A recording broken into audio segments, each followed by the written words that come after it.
And with that, we'll go ahead and call the meeting to order.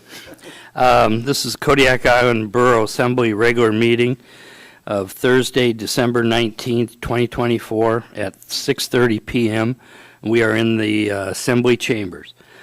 First thing will be the invocation by Cadet Joe Duran of the Salvation Army, followed by the Pledge of Allegiance. Please stand.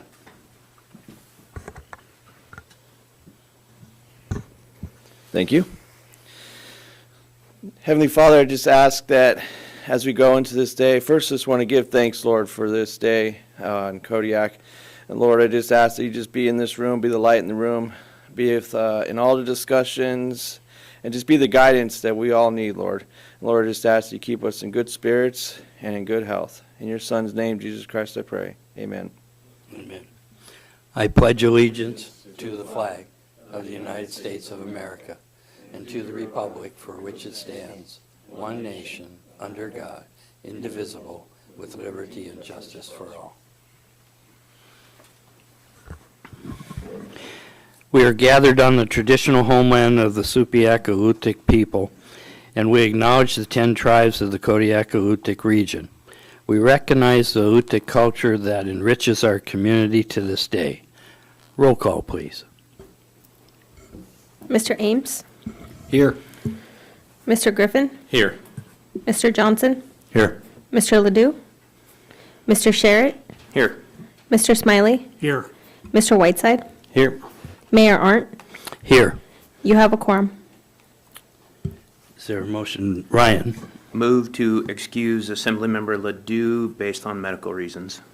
Is there a second? Second. It's been moved and seconded. Roll call vote on the motion, please. Mr. Ames? Yes. Mr. Griffin? No. Mr. Johnson? Yes. Mr. Sherritt? Yes. Mr. Smiley? Yes. Mr. Whiteside? Yes. Would anyone like to change their vote? Motion passes 5-1. Okay. Next item is approval of the agenda and consent agenda. Jared? Move to approve the agenda and consent agenda. Is there a second? Second. It's been moved and seconded. All those in favor say aye. Aye. Opposed, same sign. Motion carries unanimously. For the public's information, the consent agenda consists of the regular meeting minutes of November 21st, 2024, and special meeting minutes of November 26th, 2024. Next item we have is citizens' comments. Since we don't have any public hearings here, this would be the time to comment on anything on the agenda. The local phone number is 907-486-3231. The toll-free number is 855-492-9202. I ask you to sign in and state your name for the record. Turn on the microphone before speaking. Address all remarks to the assembly as a body and not to any member thereof. If calling in, turn off any listening devices to prevent feedback. And I'll give those local numbers once again.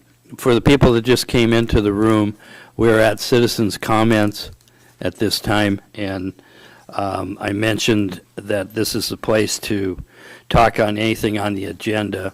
We have no public hearings tonight. So once again, the local number is 907-486-3231. Toll-free number 855-492-9202. Anybody wishing to speak under citizens' comments, please come up to the microphone at this time. Do you understand what this is the citizens' comments part. So if you're wanting to speak on the issue on the licenses, this is the time to come up and speak. Yes, you can speak to that section. Go ahead and come up to the microphone and I can help you. That's why I can't hear her back there.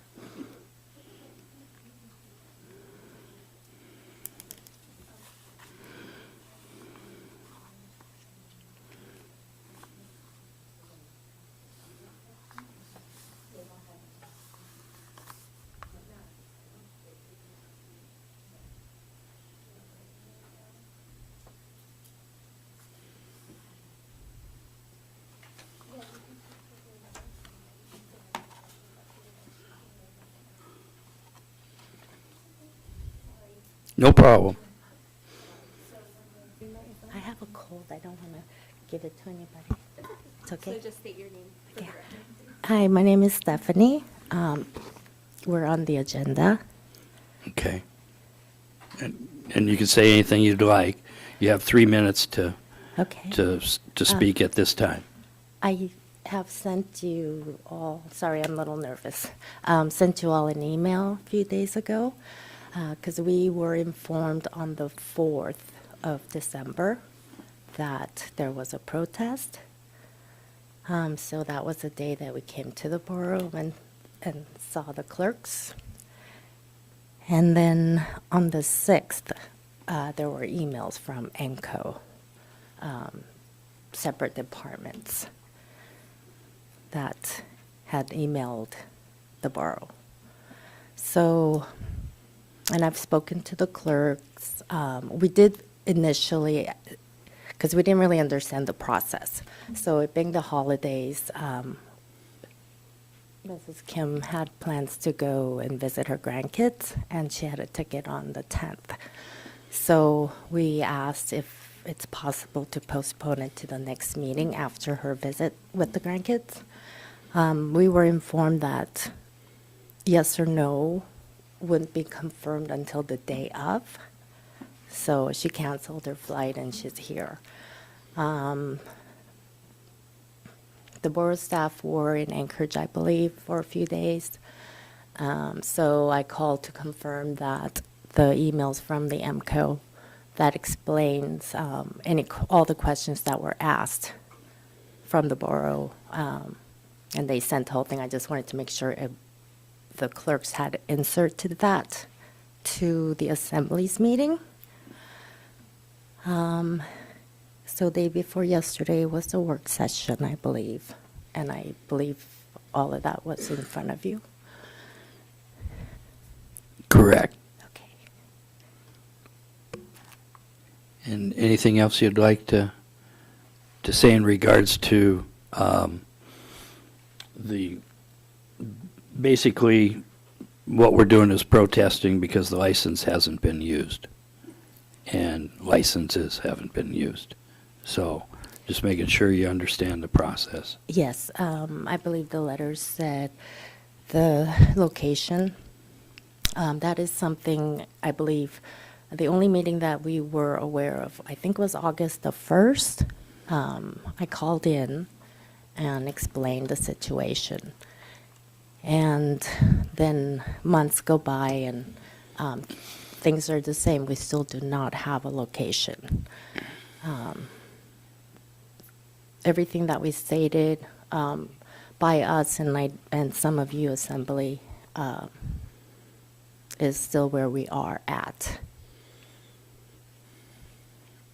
So you still don't have a location. Right now, no, we do not, but we are, like I stated on the 1st, we did look, we did contact a few of, we looked at a few places. The journey of this whole process, it's not just, Go ahead and finish up, no problem. okay. So we did look at a few places, and then the other option was to build. And we're looking into that, and with that was another obstacle. And I think, I know every one of you sitting there and all the residents of Kodiak, it's been challenging, and I think with our declining population, there's a lot that comes with that. So something, land surveyor, for example, we've been talking to developer, architect, one from Anchorage. We've been emailing back and forth. And then two of our local governments, these meetings did occupy us with a lot of proof that we had to find whatnot. So I am speaking to him, and he suggested, and he did go on the borough and look up the site, and we did talk about what we wanted to build in approximate square footage. So all that we do have in email, but he said we need a survey, land survey first, And just a few years ago, we had like 4 or 5, and I have a list of it. Currently, I believe there's 2, but one of them, I spoke with him not too long ago, maybe 4 or 5 months ago.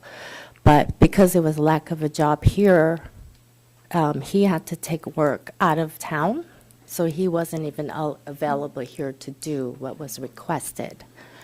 So the next step was someone locally who knows, because this is kind of new to us, said, well, we can bring somebody from the mainland. So we emailed him, found out that he is working with, or they work for the same company or contractors or something. So he was aware of the gentleman who does that, one person that's left doing the survey. And we're supposed to have that, I think, January, February. He said he'll get caught up and try to get the survey. Okay. Well, thank you for the information, and it would be up to the Assembly if they wish to request any additional information from you when the Okay. issue comes up. So thank you, Stephanie, Okay. for coming forward at this time. Okay, I'm done. Thank you. Do we have any calls? No calls. Anyone else wishing to speak under citizens' comments, please come up at this time. Thank you.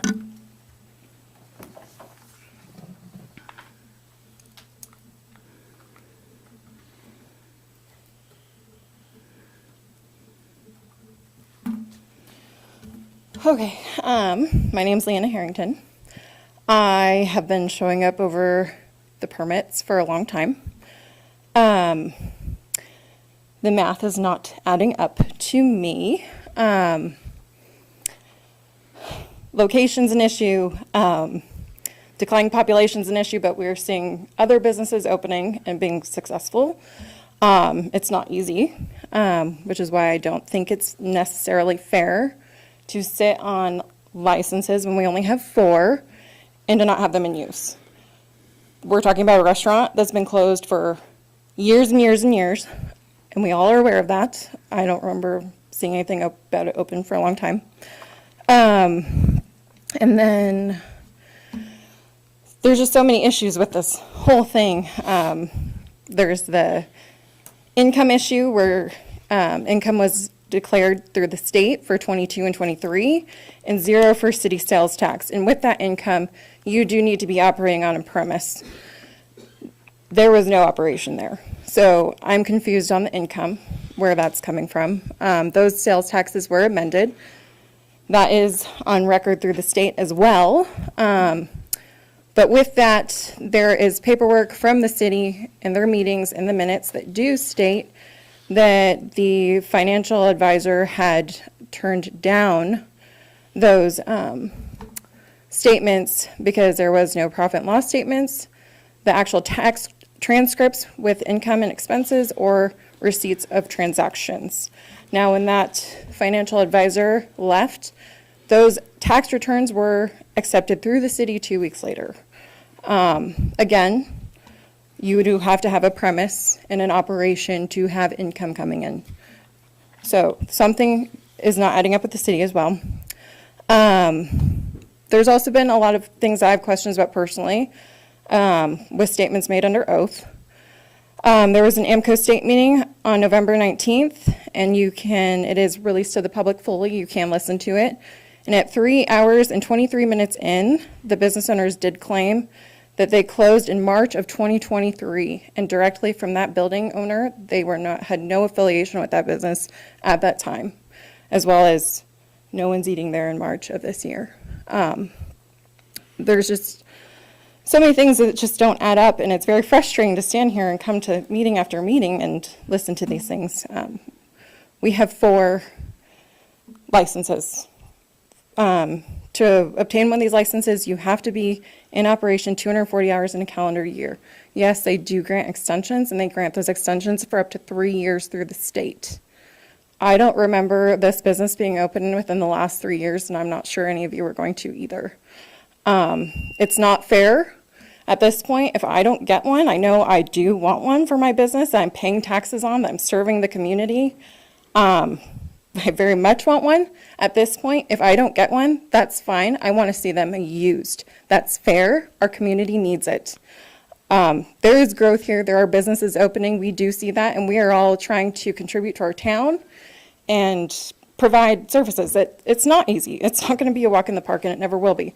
But it's not fair to sit on these licenses and to have them not in use. So equal opportunity is a huge thing here, and I'm definitely feel like there is not equal opportunity to hold these licenses. So I hope you guys take that into consideration. If there's any questions you can have, there's city agenda meetings that all this, everything I said's in. You can look up exactly where I said, and in that statement, they did say that they had the restaurant in March of 2024.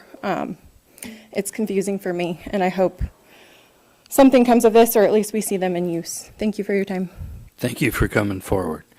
Anyone else wishing to speak under citizens' comments, either call in or come forward at this time? Seeing none, we'll move on to committee reports. Are there any committee reports? Bo? Thank you. One second here, just lost it. The joint City of Kodiak and Kodiak Island Borough Kodiak Fisheries Work Group met again yesterday. It was a busy agenda. There was a lot of items we discussed. The room was full of various stakeholders from the sport fish and commercial fishing community. We received an update from Pacific Seafoods that the sale was finalized 2 days ago from Trident to Pacific Seafoods. They intend to complete or continue employment for all 300 employees from Trident over to Pacific Seafoods. And their intention is to also transition some of the leadership positions from the lower 48 to Kodiak. So that was a promising update there for everyone. We received a kelp farming update from Mr. Nick Mangini. There's some progress in the mariculture side of things. There's that grant that the Kodiak KEDC is looking at potential facility updates or building a mariculture processing facility in Gibson Cove, which led to more discussion about a potential cold storage facility that could be built there to be owned potentially by a municipality, but ran the equipment owned and operated by individual processing entities. So a lot of information there. Senator Stevens stopped by and gave us an update from the Fisheries Task Force. We discussed some of the potential limitations in funding that are coming, the same updates or similar updates that we received from our borough lobbyist. He had the same concerns coming his way. So there's likely, if oil revenue doesn't increase, there's likely going to be some shortfalls in funding across the board, and that will affect fisheries, whether directly or indirectly in some way, if that happens. Discover Kodiak stopped by, and they provided us some information on the local charter and sport fish fleet. There were some concerns brought forth by the public about charter businesses and transporters from outside of Kodiak coming in and operating as charters here, so that was discussed.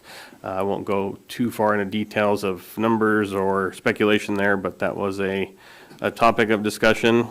We received a brief update from Highmark Marine Fabrication on the Fisheries Expo. The input there was, or the general feeling of the expo was cautious optimism, that folks seem to be feeling better about how things are looking in fisheries. But again, this all kind of circled back to, there's some things happening at the legislative level and the federal level that folks are concerned about with, in particular, the Farm Bill, geopolitical, pressures from pricing from outside markets are still a concern for our local stakeholders. And then we solicited input from the public, and we're hoping more folks keep coming out. We had a really good turnout yesterday. We were almost at standing room only numbers, so we encourage folks to keep coming out.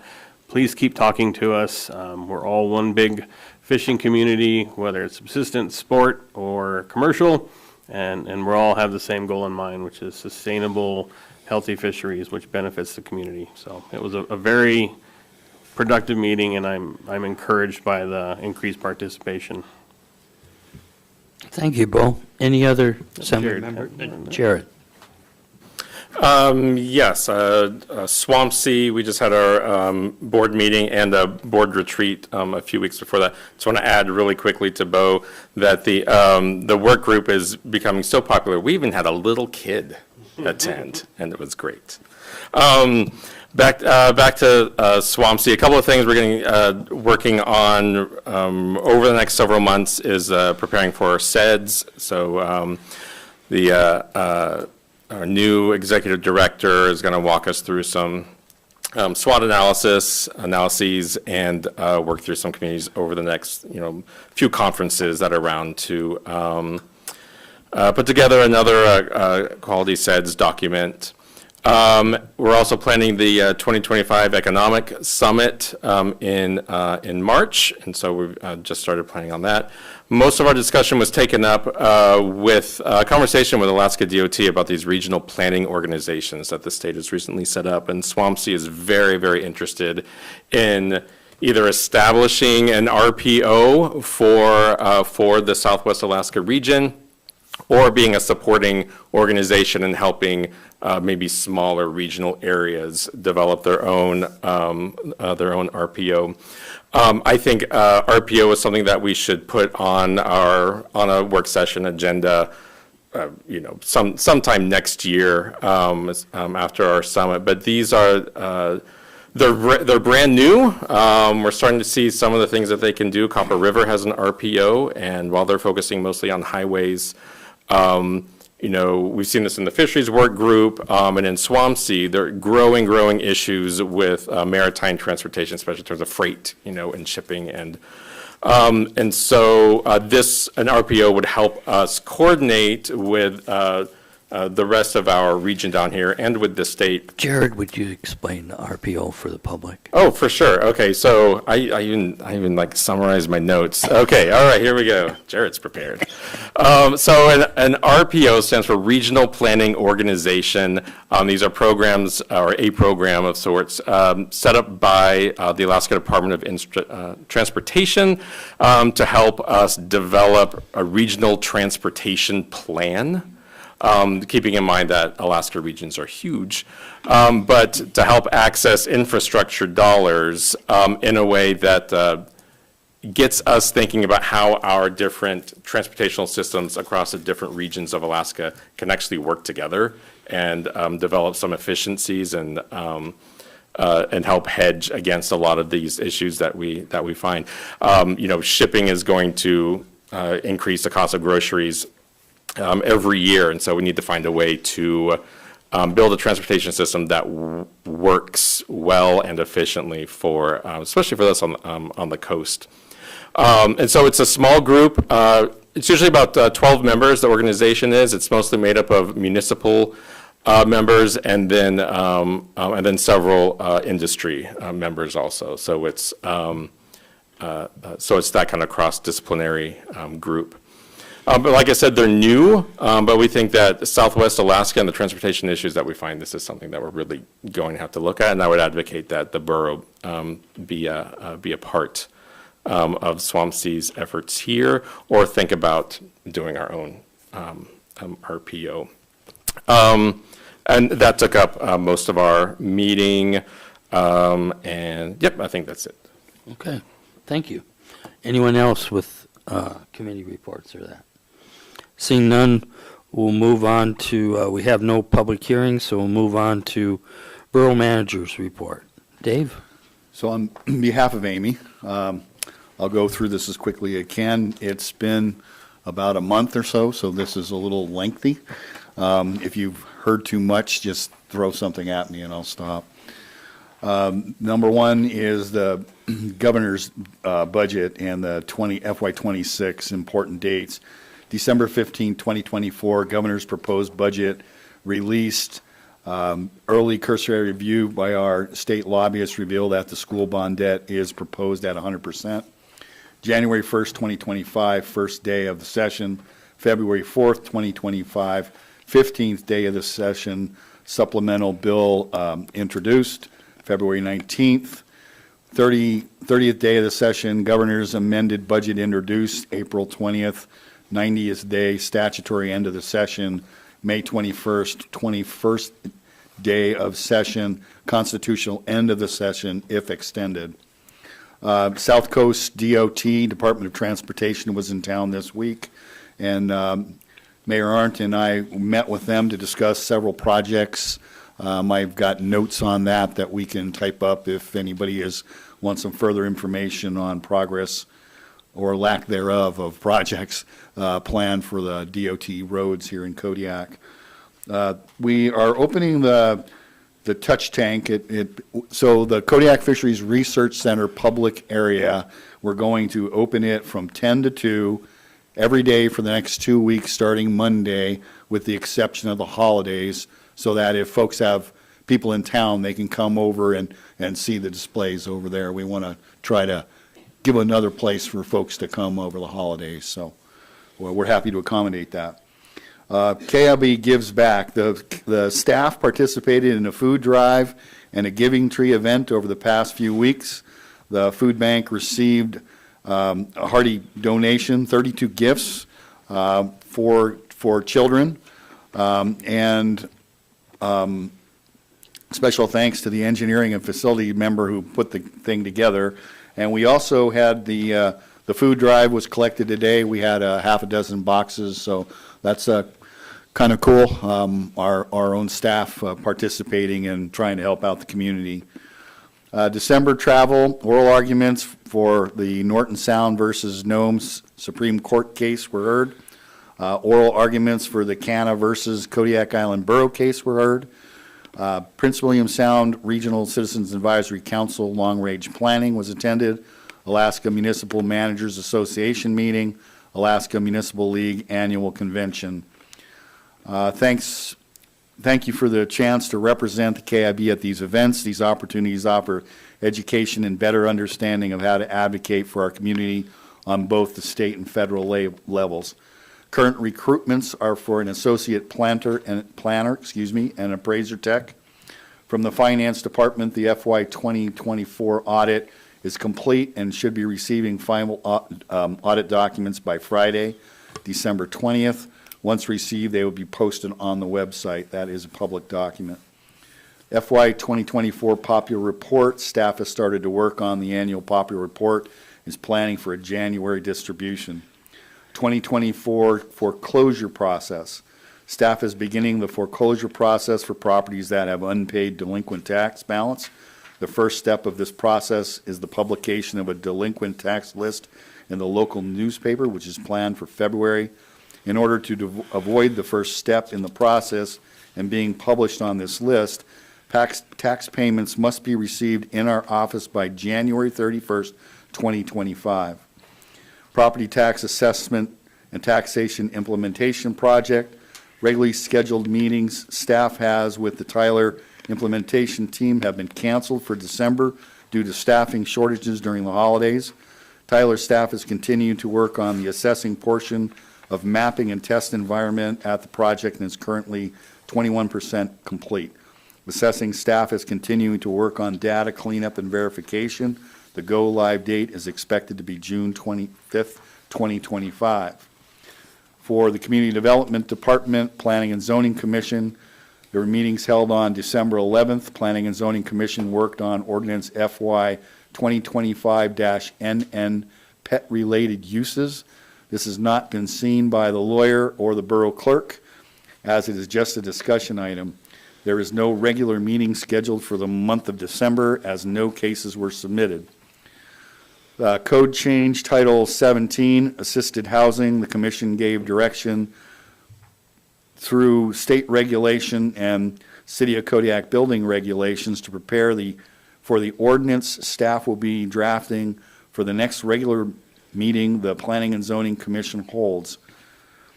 Code update to Title 17, short-term rentals, as well as the above two subjects. This one was only under items for discussion. The subject will not go for public hearing next month, as they want to work through both municipal regulations prior to drafting an ordinance. Staff will draft definitions for short-term rental related uses. Planning and Zoning Commission is set to review the drafted definitions at next month's work session. Commission openings, currently there are 3 open seats on the commission. After tonight's meeting, there may be only 2 seats, both which include a 1-year seat representing the city of Kodiak and one full-term 3-year seat. From Parks and Rec, the next meeting date is January 14th, 2025, where the committee will discuss the finalized results of the Parks and Recreation Survey, which is due to close just after the new year. On the hydrology and hydraulic study update, while the staff from River Focus was already been to the island and collected data, the water levels on the waterways were higher than was advantageous for data collection. James Dixon has been taught how to collect more data using telescoping leveling rods and will be sending data he collects for River Focus to include in their study findings. I will tell you, he's not going in those rivers anytime soon if I have anything to say about it. Staff has ensured that the quarterly reports for the grant area are being kept to date. Assessing field work. Assessing staff has finished in-person field inspections in Menasha, Bells Flats, Chiniak, and Pasag During the last 3 weeks, staff made sure all properties were visited and ran a building permit list to begin work on field inspections for those properties. As of December 18th, 2024, all field inspections for building permits have been completed. Senior citizen disabled veteran exemptions. In the final wrap-up of the senior citizen and disabled veteran exemptions, there is 1 applicant with an undetermined status currently. There's 1 applicant reported to assessing that they posted their PFD denial, their PFD denial. If they're found eligible, then they may be eligible for their exemption. The PFD office has alerted assessing that they will be closed to staff from December 27th through January 1st to update the 2025 application period. Both property owners have until December 26th to have their status updated. Any properties that are not considered eligible by the PFD date, that by that date will receive a denial letter for 2024 from assessing. Village travel for senior citizen and disabled veteran exemptions to the villages were Carlick, Akiak, and Larson Bay on November 20th, Old Harbor November 21st, Uzinki November 22nd, Port Lions November 25th. This was an effective way to reach residents who are eligible for exemptions. Both staff and CANA got feedback on how much our seniors and veterans appreciated the visits to each of these locations.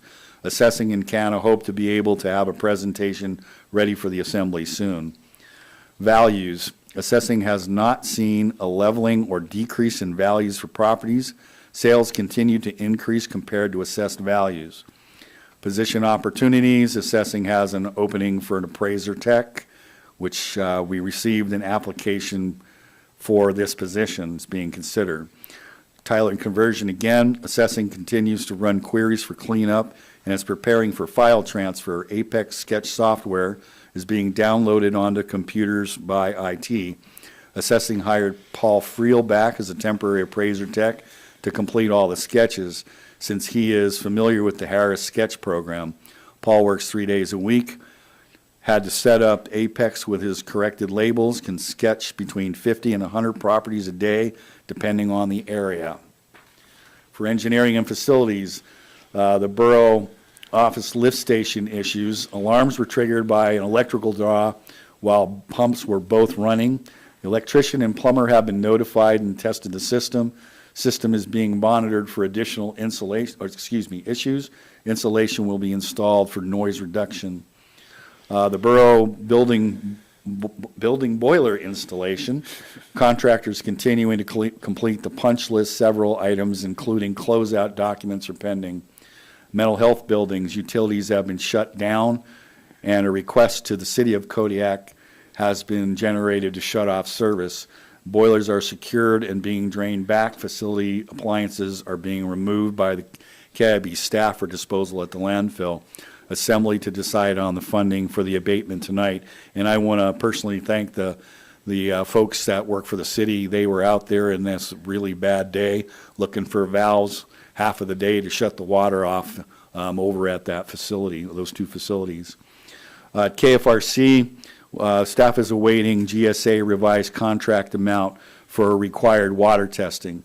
No return contact has been received. The due date for sampling and receipt of the data will be extended to reflect the delay. Staff continues to wait for a request for additional electrical circuits, have been priced for GSA consideration to accommodate additional chillers for NOAA, project to be funded on the next fiscal year budget. Seawater pumps or drains have developed an issue maintaining adequate flow with the use of a single pump. And this is a seawater intake pump. NOAA has notified the KIB staff that seawater was not adequate earlier this week, which resulted in a loss of one of the experiments. KIB staff is working with the two tenants that utilize seawater to determine the cause of the reduction of gravity flow. GSA has notified the KIB that they will not participate monetarily with the replacement of the ozone decontamination system. Staff will discuss this with the manager and plan to bid the already designed job for advertisement. The KFRC elevator contract, there's a motion on the floor to cancel the contract that the Assembly gave the manager permission to sign. However, the contract was not actually signed, and due to cancellation letters being sent to both responsible bidders on October 15th, 2024, there is no longer a viable path to follow. A new version of the proposal using a new template format has been prepared and is ready for advertisement. We will wait to see what the disposition of the action item is tonight. At the landfill, the Baylor building concrete floor has been poured and cut and curing compound applied. Contractor will return for additional finish work resulting from the saw cuts. Epoxy filler is being proposed to the engineer for review and approval. 7-day break is 3110 for the 5,000-pound fly ash mix. Anticipate the 14-day break soon, and we actually received this, and this is our lane concrete that was poured. 28-day test is at 5610 is the compressive strength PSI, and the required projected strength was 5,000, so we're exceeding our strength requirements. Baylor facility remains closed. Strapper is repaired. Baylor hydraulic hoses and old valves have been replaced. Hydraulic fluid has been filtered and reutilized. Fluid had very small amounts of fine metallic particles. Anticipate Baylor startup near January 1st, 2025. A dumpster has been provided for residential customers that bring waste to the landfill. Commercial hauler continues loose filling at the current landfill operating face. Staff is continuing to investigate the compliance order by consent associated with stormwater violations, as a well installation RFP was drafted to gather data to inform the cause of the stormwater violations. Unfortunately, there were no bidders for this project. The leachate treatment plant, we had a leachate lagoon overflowed on or about December 10th. Staff has notified the DEC as required. Staff continues to process leachate at the fastest rate the plant will handle. Pre-treatment upgrade project, the contractor has installed the new larger capacity pumps. New pumps can satisfy the GPM requirement for a very short period. Anticipate the requirement for a larger variable frequency drive for greater pump control. 2 process pumps to replace the original have been ordered, and those are separate pumps. Those are actually the leachate pumps in the plant, not in the pretreatment facility. They're working on 8 years old, so we need to replace them, and then we'll put rebuild one for a critical spare. Contaminating soils at the hospital site have been tested and passed the requirements to allow for land spread. Results will be reviewed by the ADEC contaminated sites for review and consideration. The Denali Commission grant for $250,000 has been awarded and received. Associated with the school district, the Peterson School roof, staff is awaiting a final determination for the final repair of the flashing that failed. Anticipate that warranty work will not be completed until spring. Roof has not had any additional leaks reported, and the staff and occupants of that school are pretty happy there are no leaks. Kodiak School, the electrical step-down transformer has been ordered to replace the stolen previously existing transformer. Kodiak Island Borough School District is currently hauling water to the school for all water except drinking water uses. The snow removal and ice control contracts are in place, and services being provided as requested for Menasha and Bayview service areas. Staff is continuing revising the KIB facility snow and ice control for preparation for advertisement. Service areas, working with the attorney to prepare a standardized contract for all service areas. For IT, policy development, IT network documentation development, disaster recovery policy development, GIS documentation and development. PACS migration, IT is assisting with PACS migration, working with assessing on exporting sketch information from PACS to Apex Sketch. IT has provided Apex sample data from our PACS system to see if it can be migrated to Apex Sketch. IT is meeting with Tyler to aid in data migration. The security audit, the project timeline, client assistance responses due Friday, September 27th, completed. Fieldwork off-site, Monday, October 7th, Friday, November 8th, completed. Final report delivered, completed. IT has checked with the SLCGP, and it is possible to apply for a reduction of any remaining awarded grant funds. IT is evaluating what project or software to apply for. IT has implemented Windows Local Administrator Password Solution, Windows LAPS, which is a way to automatically change, store, and encrypt local administrator passwords for better security. IT department is developing an approval workflow in our help desk software to streamline and document the process for approving user access requests, including the creation and modification of user accounts, email access, and other IT-related permissions. As far as hardware, working with EF and at the LTP to upgrade their Rockwell automation SCADA monitoring PC equipment. Once engineering purchases a license, IT will install and configure new SCADA PC. That license has been authorized and purchased. Should be completed by the end of December. IT has deployed an additional wireless access point in the leachate treatment plant for their staff, so our staff can now take a iPad up on top of the platform and actually work instead of doing steps every time to go back to the computer. IT is applying asset tags to all IT assets, approximately 50% completed. Desktops completed, monitors, servers completed, networking equipment, telecommunication equipment, miscellaneous. The network, working on switch configuration backup and configuration repository. Software, the Laserfish IT, working with the deputy clerk for date formats and data field updates, metadata updates for the clerks, record schedule updates for all departments, workflow creation and updating existing workflows. IT is working on requested changes to Laserfish metadata in our test system to ensure continuity.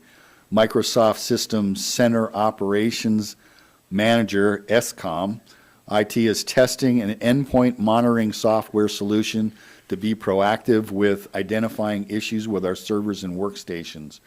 CompuWay, current software configuration review provided by CompuWay support staff Friday morning. The review was completed with our IEF staff. Paradigm CompuWay Company also demonstrated their RFID system and have quoted us for upgrade for the engineering decision. Set up the kibassembly.org email for Mimecast archive. And GIS, working on GIS departmental documentation and policies, working on migrating on-premises maps imagery to the Esri cloud which would reduce KIB on-premises requirements for hosting online KIB maps.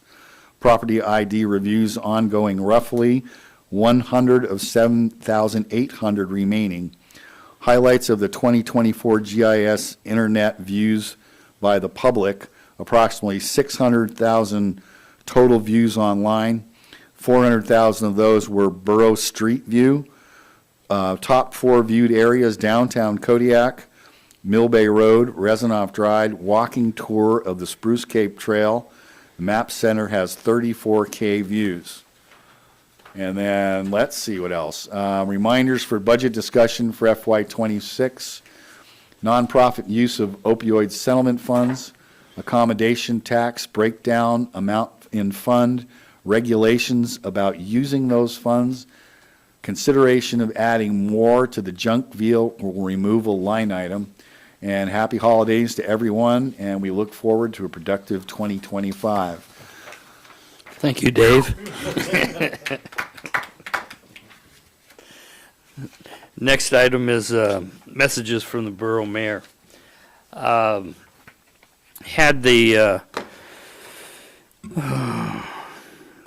the time to go to the what's called CIRCAC meeting in Anchorage on the 5th and 6th. And CIRCAC stands for Cook Inlet Regional Citizens Advisory Council. Basically, they're representing citizens in promoting environmentally safe marine transportation and oil facility operations in Cook Inlet since 1990, which includes the Kodiak area. What was interesting, it was a 2-day meeting. We're not the only ones that have trouble getting to meetings. Both the chair and vice chair were not able to make the first day's meeting, and I was asked to chair that day, and then they took over on the second day. So, and they were coming from Kenai. So it was, one of the things that happened was there was a special election held, and Brent Johnson represents a commercial fishing group on the board to fill that seat. And he brings more than 50 years of knowledge and experience in the local fishing community. And he also served on the Kenai Peninsula Assembly since 2014 and currently serves as Assembly President. It was a pleasure to welcome him to the council. So we went through the business there. There's a letter in your mail that kind of goes over what took place there with the different presentations and items. The other thing was last week was the Alaska Municipal League along with the Mayor's Conference. And the Mayor's was on Monday and Tuesday and Wednesday AML started. It was good meetings. There was also election of basically about half of the seats on the board. As you're aware, the NACO seat that I held was up. It's a 2-year seat, and there was another person running for it. Submitted his name at the last minute. That was Peter Machicki, the mayor of Kenai. With the election, I received 2/3 of the vote. He received 1/3, so I have the seat for another 2 years. What was it was unfortunate that there wasn't people from the assembly there because there's concurrent work sessions going on and there's just too many choices. So you try and make them as best you can. And one of them that I chose to go was integrating land use, housing, policy, and zoning. That was one of them that I went to. Another one was, let's see, I left that one and went to finding hidden resources, funding, and partnerships for housing. And then we had, left that one, went to drafting short-term rental regulations, because I figure we'll have some of that. Assessments and property tax, what you need to know. It was put on by the head assessor for the municipality of Anchorage, and also an appraisal firm. Let's see. Then we had. We didn't go to that one. Went to drive local economic mobility, and then there was community resilience, and then there was the regional meetings, which Lucian's, Kodiak, and Prince William Sound attended that there. There was another one that was on the kind of in regards to regulations on Airbnbs kind of thing, and Wasilla, part of it had the disasters that Wasilla went through.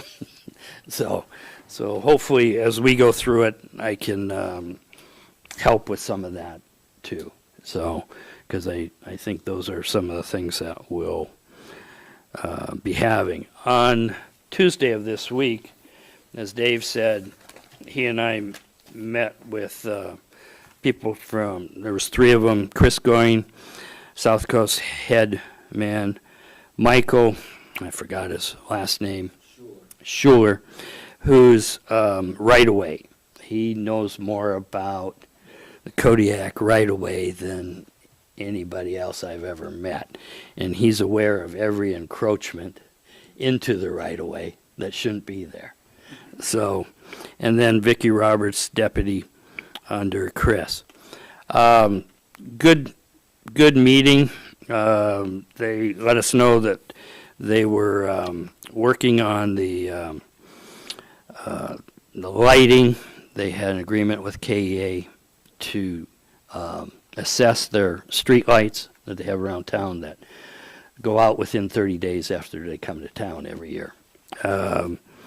Then I found out from KEA this morning that they started replacing some, so they have another bill for the state that the state was made aware of. They replaced 8 lights so far. Part of the problem was as their guy went up, opened them up, the guts fell out. So they installed some. Management didn't know about the installation until this morning, so they'll be working that out. He brought to our attention the parking problems out at the airport, and that they're trying to look at that and come up. We were made aware of a device, as depending upon what happens, it's called a clamshell, and it's a suction device that goes on the windshield, so you can't see. And it costs, the state has used these in different places, but they cost $1,500, and if they're damaged, the person's responsible for that cost. Without the device to get them off, they're almost impossible without destroying them to get them off. So what they're saying is they're going to look at trying to use a fenced area out at the airport to impound, because they have to be held 30 days and there isn't a commercial place to impound vehicles on there. And they're looking at trying to then go through after the first of the year. They're working on some other things, but after the first of the year they'll start working on trying to come up with a proposal to go out for a request for proposals for an operator of the parking there. I said, your parking area is extremely poor. The asphalt is shot. Are you going to do anything with that? The answer is no. They don't have the maintenance money. So we'll see what happens on that. The resurfacing on the airport apron will be spring and summer. Phase 2, which is C&D taxiway, will hopefully go out to bid April of 25, and then probably the following year be phase 3 on there. Mile, they're working on the plans for what we call 0 to 5, from kind of the, I want to say the street light downtown out to the airport, resurfacing on there. And there's some encroachments in there that they're going to be working on. Another one that you'll remember was the sidewalk accessibility kind of from the Y, which is to go all the way out to East Elementary. That is now going to be split up into 2 projects. There'll be Phase 1, which will ideally be constructed in 27, and then the second phase in 28 or 29 on there. Brought to their attention, asking about, we have some other road issues, road problems that will be coming up that don't appear to be on their list. The first one is Mission Road from the city limits to Benny Benson. That does not appear on anything at this time. They said they checked it that morning and they understand a little better now. It's unraveling. I also said Menasha Bay Road from the turnoff at Abercrombie out to basically the Pell Creek hatchery that is disintegrating on there. That's not on the list. And I also pointed out that Island Lake Road is starting to have some of the same problems because it was placed at the same time as the Menasha Bay one. So their problem is they don't have any maintenance money to do this stuff. And that's a serious problem with the Mission Road resurfacing. So unfortunately, and they're also coming to realize that parts of the Chiniak Highway are going to be turned back to gravel before they get resurfaced. They're coming to that realization, and we'll be looking at that over the course of the next year or 2 on there. So I think it was a good meeting. They'll be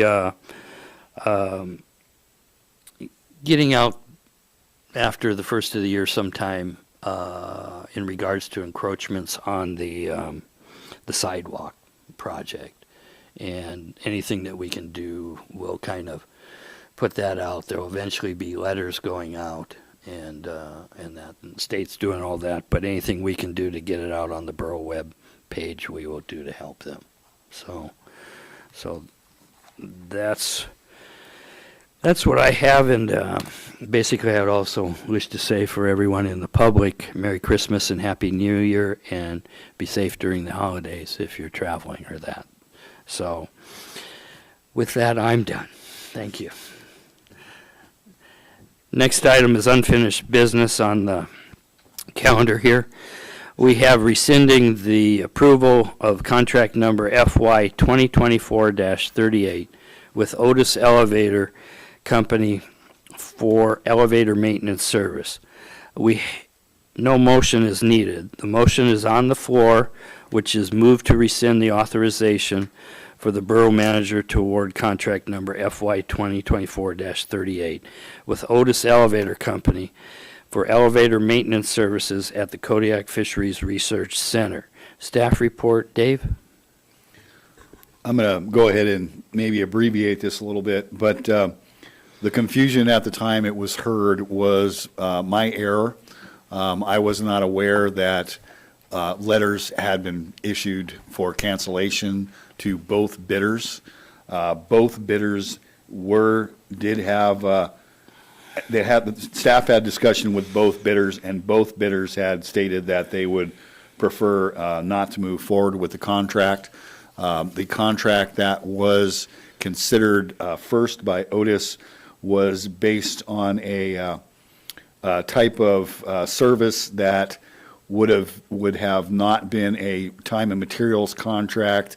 It would have been a tiered service. As negotiations continued about that, there were demands made that were not acceptable by staff or the attorney. So consequently, the bid was canceled. So consequently, at that point, there was no additional reason to move forward with any more conversation.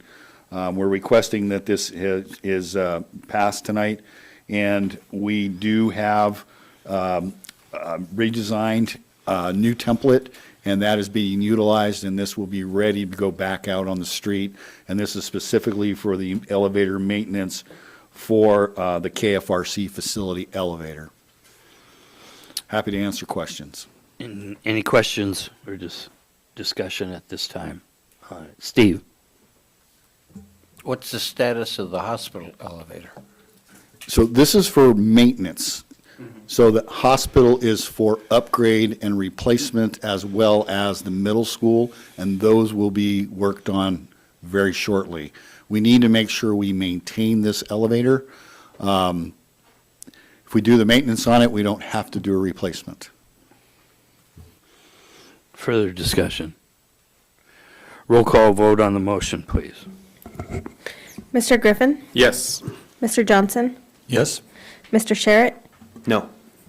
Mr. Smiley? Yes. Mr. Whiteside? Yes. Mr. Ames? Yes. Would anyone like to change their vote? Motion passes 5-1. Thank you. Next item is new business contracts, contract number FY 2010-36B, amendment number 2, lease and material sales agreement with Brecken Construction LLC for the lease and operation of the property commonly known as the Bells Flats gravel pits. Jared? Move to authorize the borough manager to execute contract number FY 2010-36B lease and material sales agreement, amendment number 2 with Brecken Construction LLC for the lease and operation of the property commonly known as the Bells Flats gravel pits. Is there a second? Second. It's been moved and seconded. Staff report, Dave? Well, first, I'd like to point out that there was an error that was identified the other night. You will see you have a printed corrected version.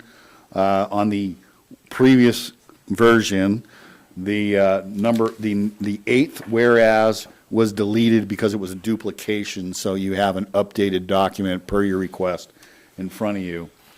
For information, 7/1/2010, the original lease between the KIB and Brecken Enterprises for 9.5 years through 12/31/2019. In 6/6/2012, assignment of the lease from Brecken Enterprises to Brecken Construction LLC with all other terms remaining unchanged.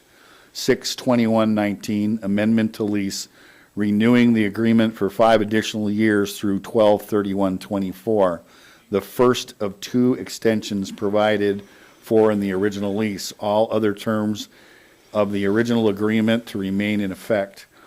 12/17/24, amendment to lease renewing the agreement for additional 5 years through 12/31/29, the second of 2 extensions provided for in the original lease. Some language changes, such as leaving assessed value undefined in section 3 so that the KIB can update the value and not have to amend the lease. Extensions of the reclamation plan addressed in section 5. The DNR approved the reclamation plan covered the operating period 2010 through 2020, and although we are beyond the 2020 plan, remains in effect with the state per Yashas Bitnoff. Brecken Construction LLC documentation with the State Division of Corporations includes the amendment of the ownership to include the Seldovia Native Association and its managing member. The signature line on this amendment requires the signature of the Seldovia Native Association representative, and I'm happy to answer any further questions. Discussion. Any questions, comments? Roll call vote on the motion, please. Mr. Johnson? Yes. Mr. Sherritt? Yes. Mr. Smiley? Yes. Mr. Whiteside? Yes. Mr. Ames? Yes. Mr. Griffin? Yes. Would anyone like to change their vote? Motion passes 6-0. Thank you. Next is contract number FY 2025-35, mental health buildings demolition and abatement with Far North Services LLC in the amount of $1,390,000. Jared, Move to authorize the Borough Manager to award contract number FY 2025-35 for the mental health buildings demolition and abatement with Far North Services LLC in the amount of $1,390,000. Second. Second. it's been moved and seconded. Staff report, Dave? Assemblymember Sherritt requested discussion of this item, on July 25th, 2024, during the Assembly work session on October 31st, 2024. I made a presentation about the current status of the mental health buildings. The previous renters vacated the premises on June 2022. In the spring of 2024, 3 of the apartments were impacted by steam and hot water damages resulting from a frozen broken domestic heat pipe failure. Knowing the existing buildings contain possible asbestos-containing materials, the Borough hired NWFF to conduct testing of the impacted spaces. Engineering staff discussed the damages and possible solutions with Jensen Yorba Wall, the Borough's architectural and engineering firm. A large portion of the presentation provided at that work session was regarding the estimated cost for 2 phases of a project to recuperate the buildings to a usable status, a demolition and abatement phase, and a reconstruction phase. This proposed contract is for Phase 1, demolition and abatement of the buildings. Staff issued an invitation to bid for this project November 27th, 2024, advertised the designated 3 weeks per CABE code 3.30.040. Staff performed a pre-bid conference and walkthrough of the facilities with interested bidders on December 10th, 2024. The bid submissions were due December 13th, 2024. Staff received 5 submissions. Following the review of the bid packages, all submissions were determined to be responsible bidders with complete bid packages. Far North Services LLC was determined to be the lowest cost responsible bidder. Happy to answer questions associated with this. Okay. Ryan? Thank you, Mr. Mayor. I apologize, I wasn't at the work session. These 2 questions may be redundant, but they're very, very brief. So the first question is, could you help me understand the last-minute change for Far North Services price increase that was listed? Actually, I saw it on the ARB document, so. So there's, I was in Kodiak when that came in, and there was the ability on any amendments to email or fax. That was emailed to my email address. So the original bid tab was done not realizing that that had come in. That particular document, that request for increase, came in at like 12:30 in the afternoon. So consequently, it qualified and was accepted. So the bid tab was updated as soon as that was requested. And to answer the mayor's question of the other night, you found 3 versions of the bid tab. You found a handwritten, you found a preliminary, and then you found a final version. And that final version reflected all of the amendments that were provided legally and in the time frame allowable by the bid process. Perfect. And Go ahead, second continue. question, thank you for that. That satisfies my question on that. The second one is there's an $80,000 alt line item for the removal of a UST at the Red Cross building. Based on that dollar amount, I'm assuming that they're treating that as a regulated, that are also going to conduct the soil sampling in accordance with regulated closeout? I would go down that same trail. I would also say that I think that's a potential for having a little contingency on the total project by having that $80,000, because I do not believe that that will cost that to remove that tank. So I would be comfortable with the base award. I would be comfortable with an $80,000 UST price if they are closing it or treating it as a regulated tank, conducting the 5 soil samples, doing the closeout paperwork, and ensuring that we don't have a future liability there. If they're not treating it as a regulated, I'm not comfortable with the amendment. And I cannot provide that answer to you at this point, and I will not. Roger? So, Oh.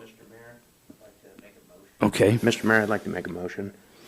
go for it. I'd like to amend the contract into two parts, is to approve the base bid into one motion and approve the alt item into a second voting motion so that we could allow additional time or clarification for the alt item. Second. It's been moved and seconded to basically split the award to the first motion dealing with the base bid only at 1 million, I want to be at the 230, so $1,310,000 on there. And the second will then talk about as the alternate at the 80,000 if it meets certain requirements. So let's talk about the base bid of $1,310,000. Any further discussion on that, Ryan? I don't have any, I know. approve the amendment. Pardon me? Are we discussing the amendment to Right. split? Right. I think we've now voted on that amendment before we discuss. Oh, We voted on the amendment before we discuss the, okay. right. I can go for that. So, Discussion on the amendment. any discussion on splitting? Ryan? Thank you, Mr. Mayor. So my rationale for splitting this is that $80,000 is an excessive dollar amount to pull a non-regulated underground storage tank without the assurances that would be afforded through the regulated tank closing process. Even if it is not a regulated tank, by treating it as a regulated tank and ensuring soil samples are collected from the sidewalls and underneath, it gives assurance that the borough does not have a future environmental liability problem that exists in that area and are congruent with underground storage tanks here in Kodiak. Further discussion? Roll call vote on the, oh, I'm sorry. I looked and I didn't see your hand up, Jared. Just skipped. So to Assemblymember Sherritt's point,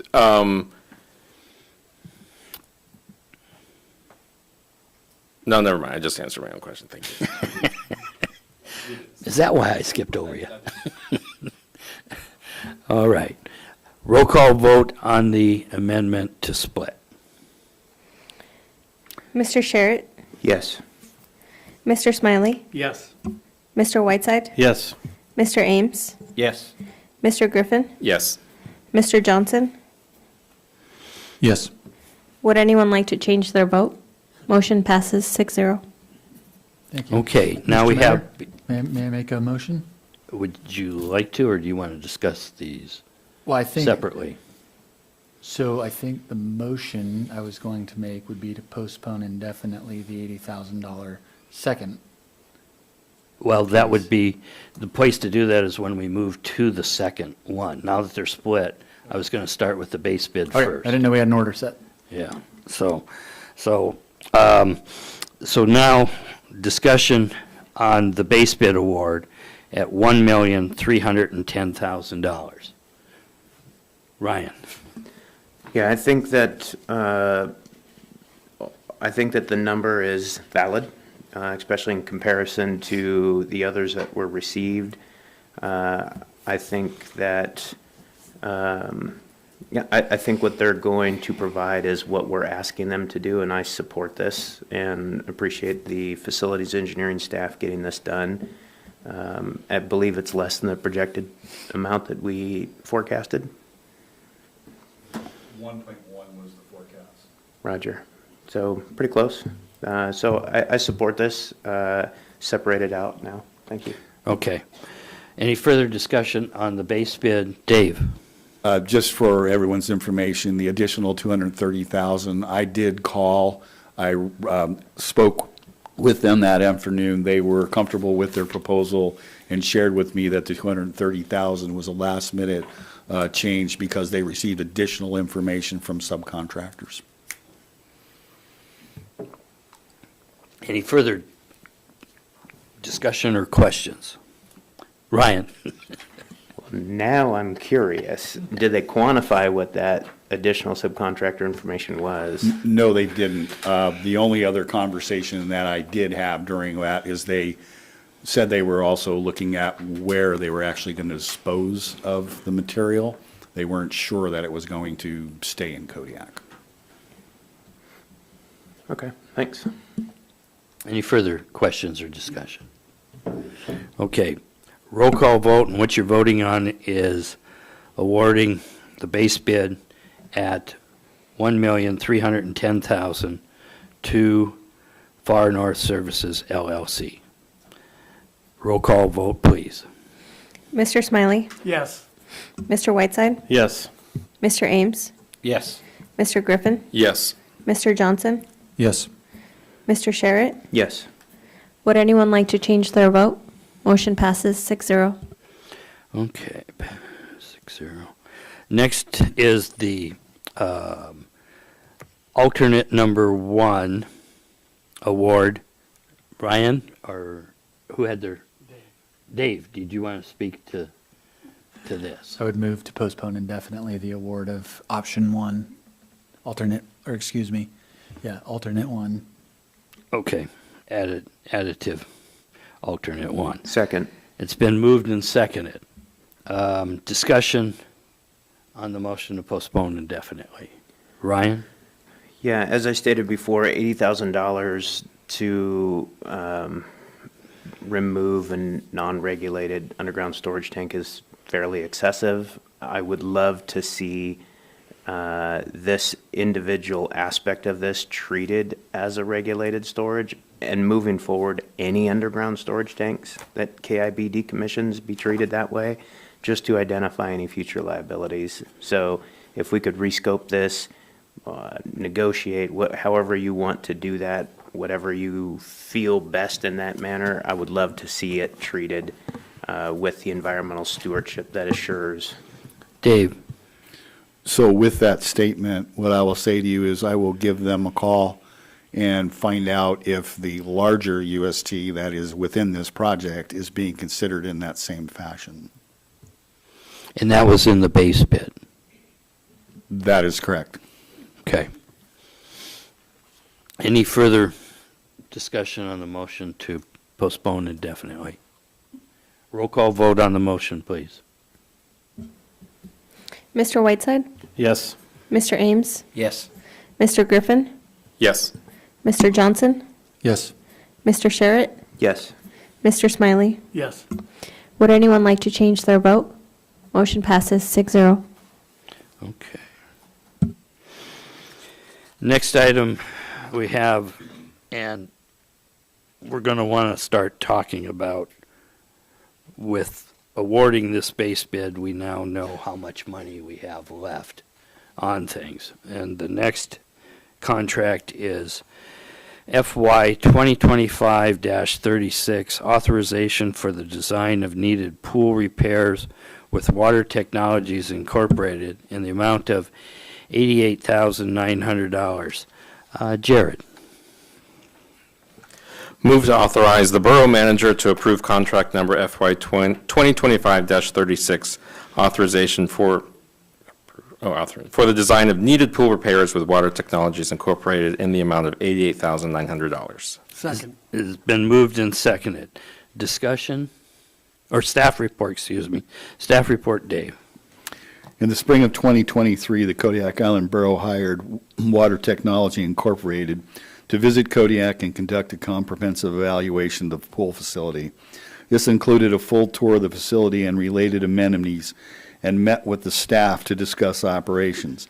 WTI's report included recommended repairs or replacements based on the overserved condition of the aquatic components and the associated rate of probable capital cost.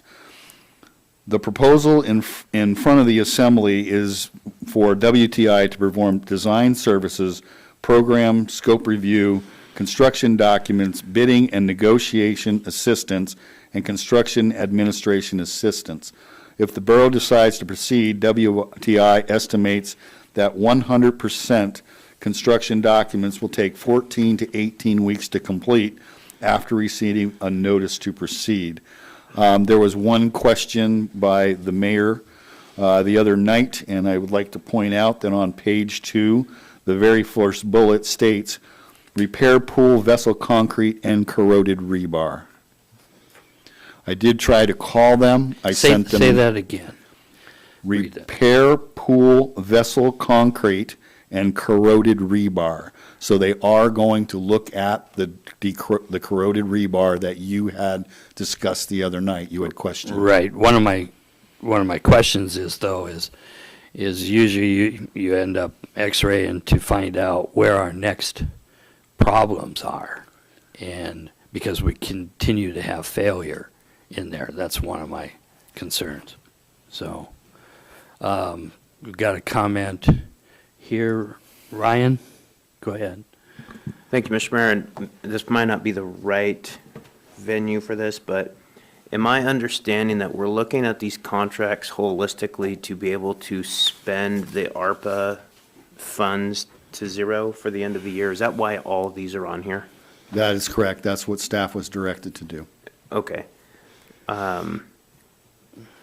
So I guess I would ask for the proper guidance then to solicit input on, I guess, holistically this list, because I have although all of them are viable projects, I have, I guess, my own position on, so for example, on this one that we're talking about, I don't believe that we're looking at the pool correctly. This has been a conversation that we've had multiple times.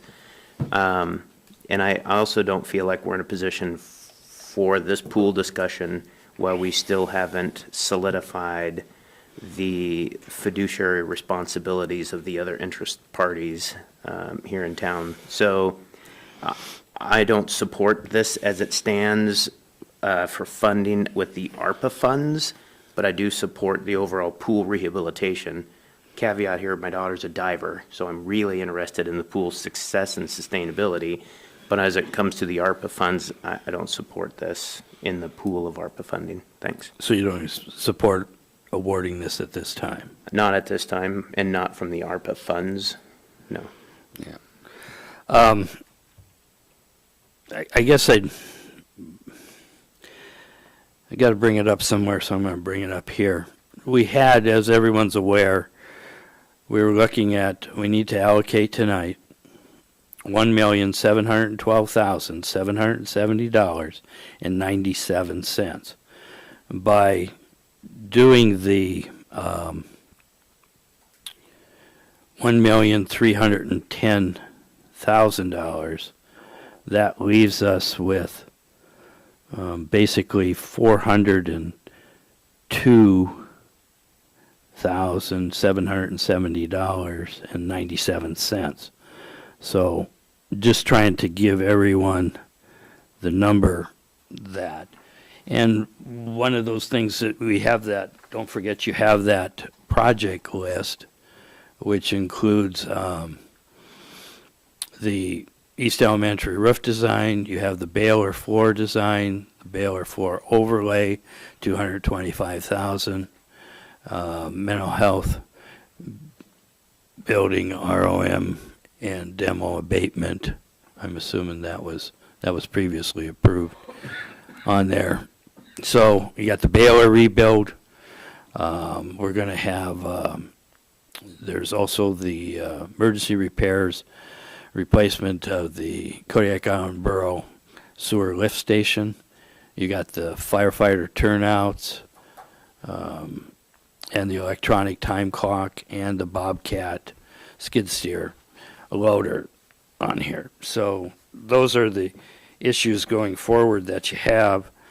I think the pool one at this time is a little bit premature because, as Mr. Sherritt said, the discussion on who's paying what on the pool.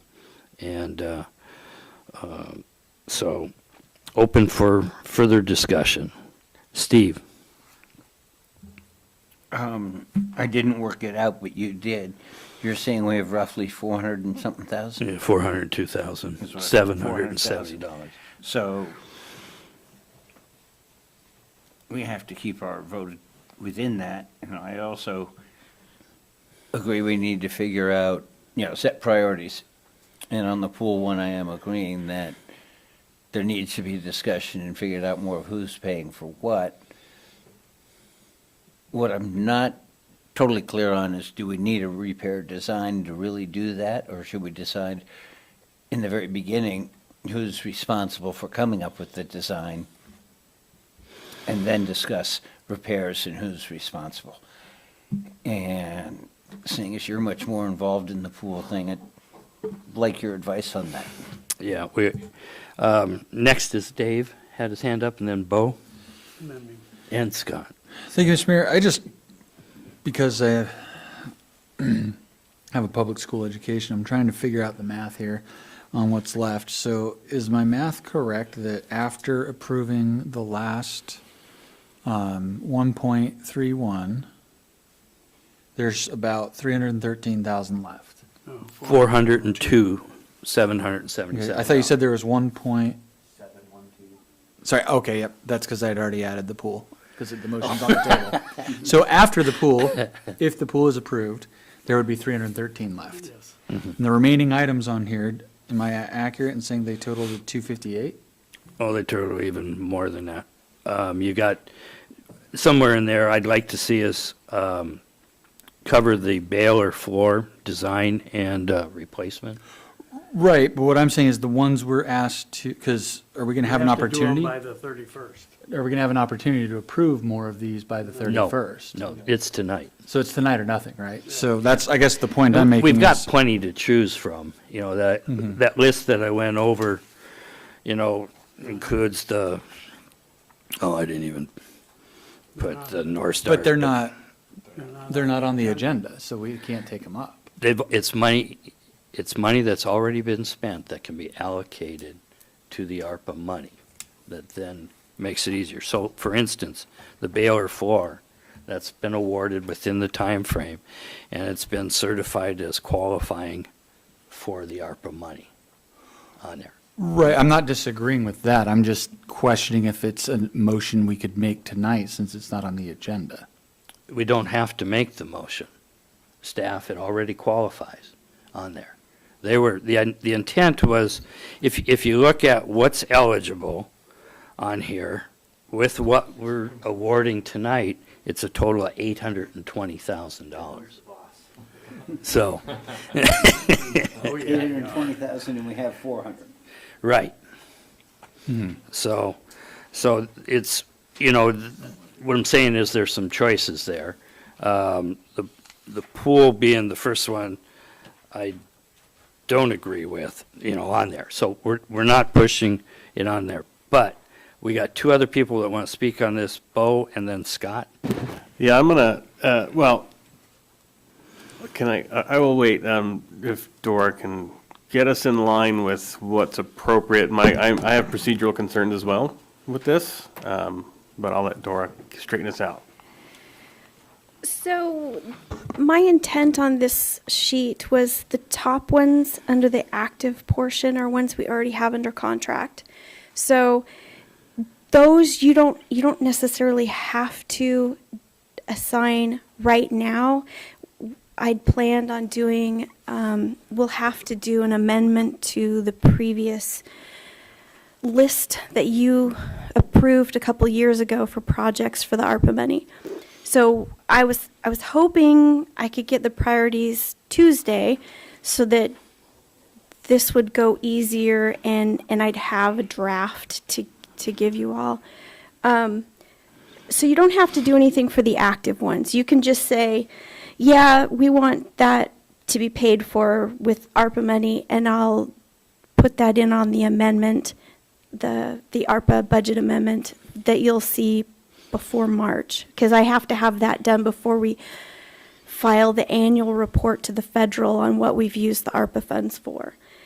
Because that doesn't come up to enough of what we need to spend if we're going to not return the money to the federal government, then you'll have to add things to that list.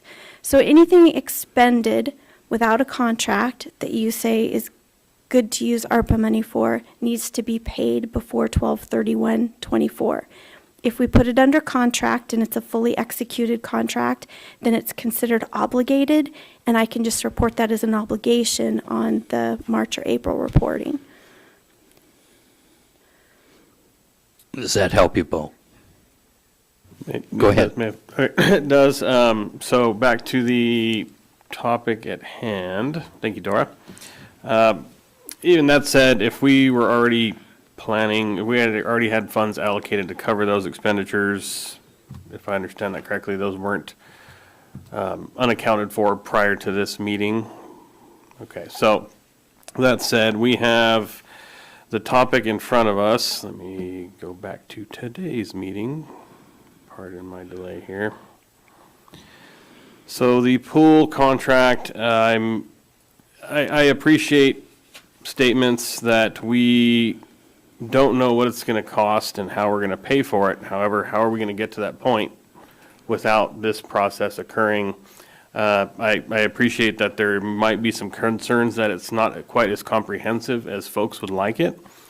But given the use it or lose it funding that's available now, I still have procedural problems with discussing other reallocating or allocating funds that have to cover previous expenditures during this topic. I still feel is inappropriate. I do support this contract. We need to get this moving forward before more damage is done and this repairs become more expensive and the damage gets more extensive. So I think this is one of those scenarios that I feel that we're letting perfection get in the way of good. We need to move forward with this one. Use the money that's in front of us, get this under contract, know what we're looking at, what it's going to cost. That way we can reach out to the community and say, hey, this is what the pool repairs are going to cost. I think this is an important step. I discourage folks to think about pushing this down the line. How much longer are we going to wait and how much more damage is going to occur? And that number is going to increase the longer we wait. So all of those things said, I'm not supportive of discussing or allocating funds based on previous expenditures because that is not an appropriate use of this topic item or agenda item, and I will be supporting the contract. Scott and then Steve. Well, I think the important thing is the people that are presenting this bid is they're experienced with dealing with pools. They're not people who build garages, for example. And I think their skill in this is going to be important, especially when they identify that they're going to look for corroded rebar inside the cement there, which we know is an issue. I think they're going to have another bid when they find that stuff out. And so this is an initial step in the process of trying to fix the disaster that occurred in the pool some years ago. Therefore, I'm supportive of it, and I think we wait on the other stuff. Let's spend this ARPA money. Don't give it back to the federal government. Let's use it for this right now. Thanks. Steve.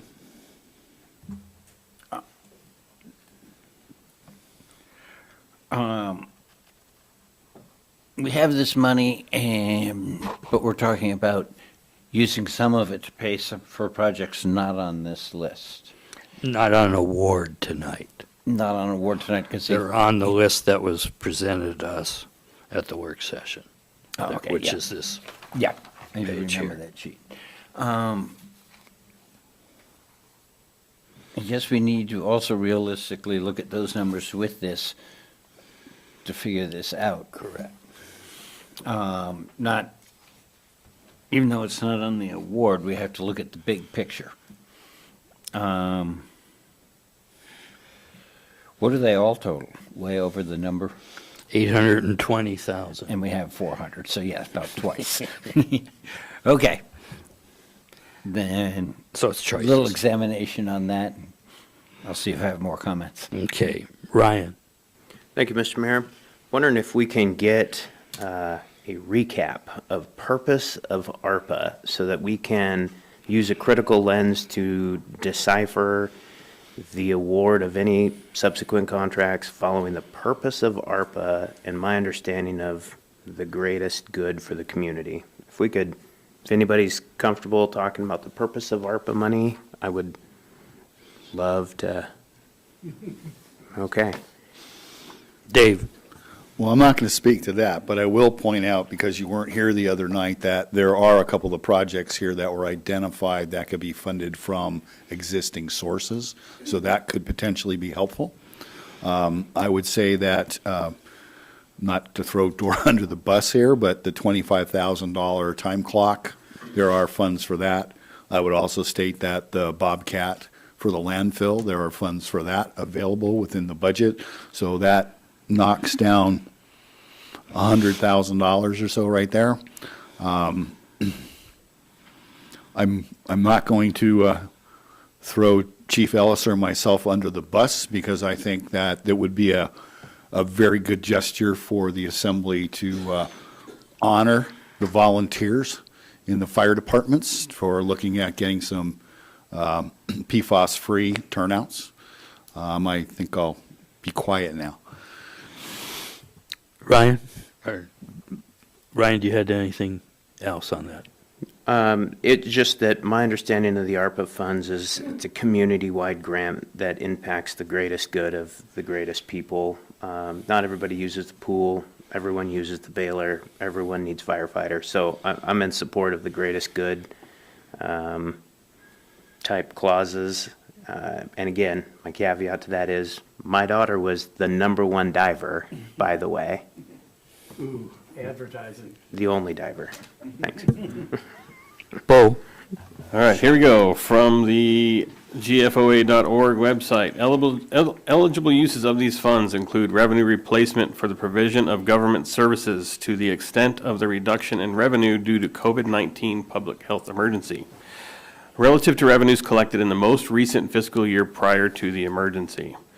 COVID-19 expenditures or negative economic impacts of COVID-19 include assistance to small businesses, households, and hard-hit industries and economic recovery, premium pay for essential workers, and investments in water, sewer, and broadband infrastructure.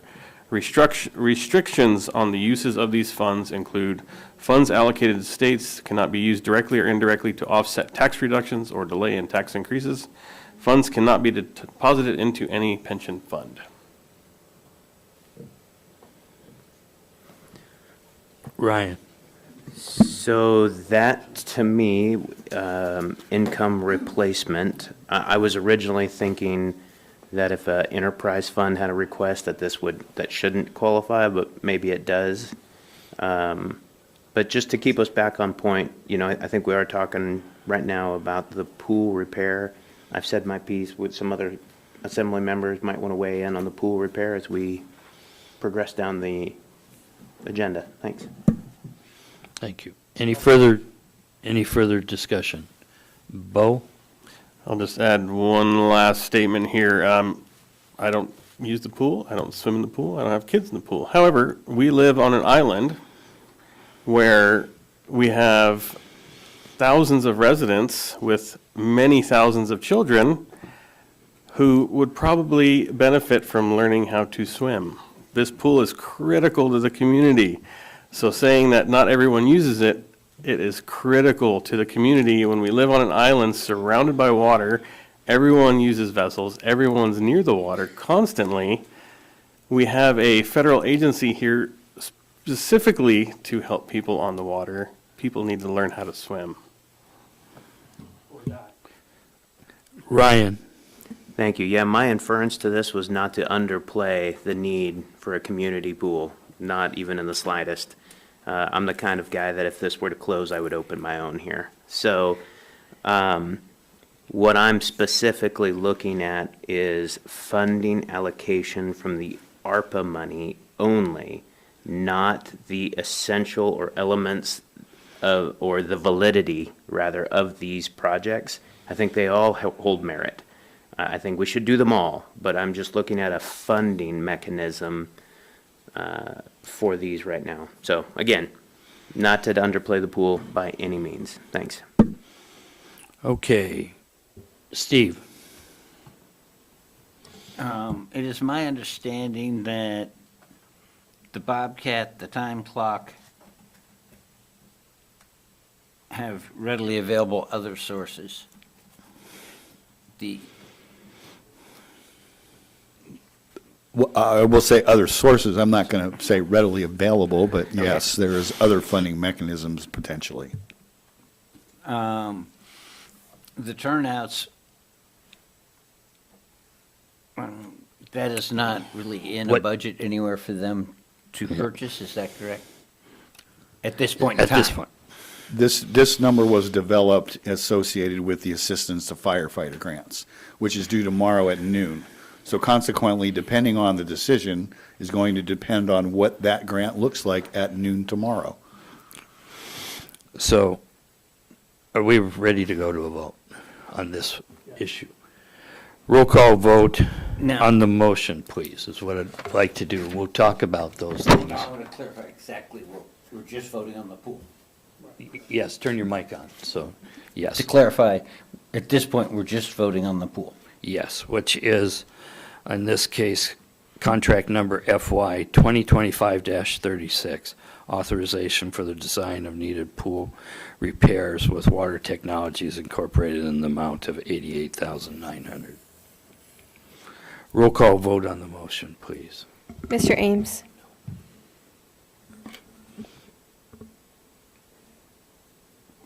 Yes. Mr. Griffin? Yes. Mr. Johnson? Yes. Mr. Sherritt? No. Mr. Smiley? Yes. Mr. Whiteside? Yes. Would anyone like to change their vote? Motion passes 5-1. Thank you. We're going to take a 7-minute break. Thank you.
We'll go ahead and reconvene the regular meeting. Next item we have is contract number FY 2025-37, authorization to purchase PFAS-free turnouts with Municipal Equipment Supply, MES, in the amount of $171,340. Jared? Sorry, I was doing math. Move to authorize the borough manager to approve contract number FY 2025-37 to purchase PFAS-free turnouts with municipal equipment supply in the amount of $171,340. Second. It's been moved and seconded. Staff report, Dave? I'm going to go ahead and abbreviate this. And also, I would also pointing out that Chief Ellis is in the back. Bayside Fire Department has requested and adopted a comprehensive health and wellness and firefighter safety program, which works in concert with the organizational culture of aggressive fire and rescue operations, predicated on command of skills and professional aptitude.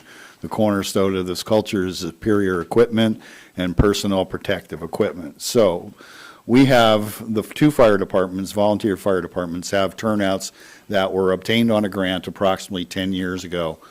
It has been discovered that most of the fireproofing and protection coatings that are on these turnouts do indeed contain PFAS. The other thing is the fact that the combustion of the objects within the houses or even on the outside, the exterior of the house, if you're doing an exterior fire attack, you're taking all of the soot and those burned and chemical constituents. There's no longer wool carpets and things of that nature. Everything is petrochemical.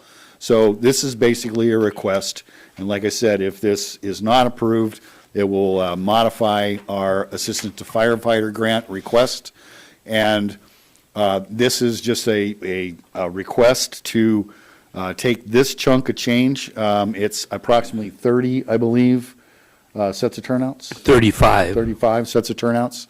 And it will, that changes what we can do as far as what we can apply for. We're looking at specifically items that are viewed as safety items for the individuals, the firefighters, and that is the turnouts, full ensemble, new radios that are compliant, things of that nature. So that's the path we're headed down. This would just be a big shot in the arm towards our budgets, and I personally think it's respectful to consider the health and safety of volunteers and the fact that look at what firefighting professionals and volunteers what we commit ourselves to and what we expose ourselves to. So I think this is as a fire chief, a volunteer fire chief, I think this is a wonderful gesture towards the folks that are here to help the entire community. Okay. Scott and then Ryan. I'm supportive of this. I think these guys need to have new turnouts. I think 10 years old is plenty old enough to get rid of them. And they can be refabbed, I guess, and used as extras in case you need them in the future. But the new ones seem better to me. I think that we need to really stand up for the first responders, whether they're police or fire, and show them a little respect. Thank you. And then we have Ryan, then Bo. Thank you, Mr. Mayor. I also support this. I don't support 35, though. I support 33. The reason I only support 33 is I'd like to see 2 6-gas meters purchased, which are critical components at the fire department. So I would support 33 of these and ask that we fund 2 5-gas meters in conjunction with the safety of firefighters and the safety of our residents. Thanks. Bo. Thank you. I'll be supporting this as well. We have 22, working upwards of 25 volunteer firefighters. These are men and women in our community that are willing to spend all of their time training to be first responders for the community, and then when emergencies happen, they're willing to risk their lives to put themselves in harm's way to help people. If their safety equipment is putting them in harm's way just by wearing it, to me, that's counterproductive to the mission that they have at hand, that they're volunteering to do for us. I'm grateful for their service. And another point made, if this will reduce the physical burden on our firefighters so they can provide even better service to folks, this is going to result in saving lives, reducing injuries, reducing damage to property. I respect these men and women and fully support the ask. Steve? I would like either Chief Ellis or Dave to comment on Assemblymember Sherritt's proposal and need of these meters. Scott, And would Chief then I can Ellis? address my opinion on that proposal.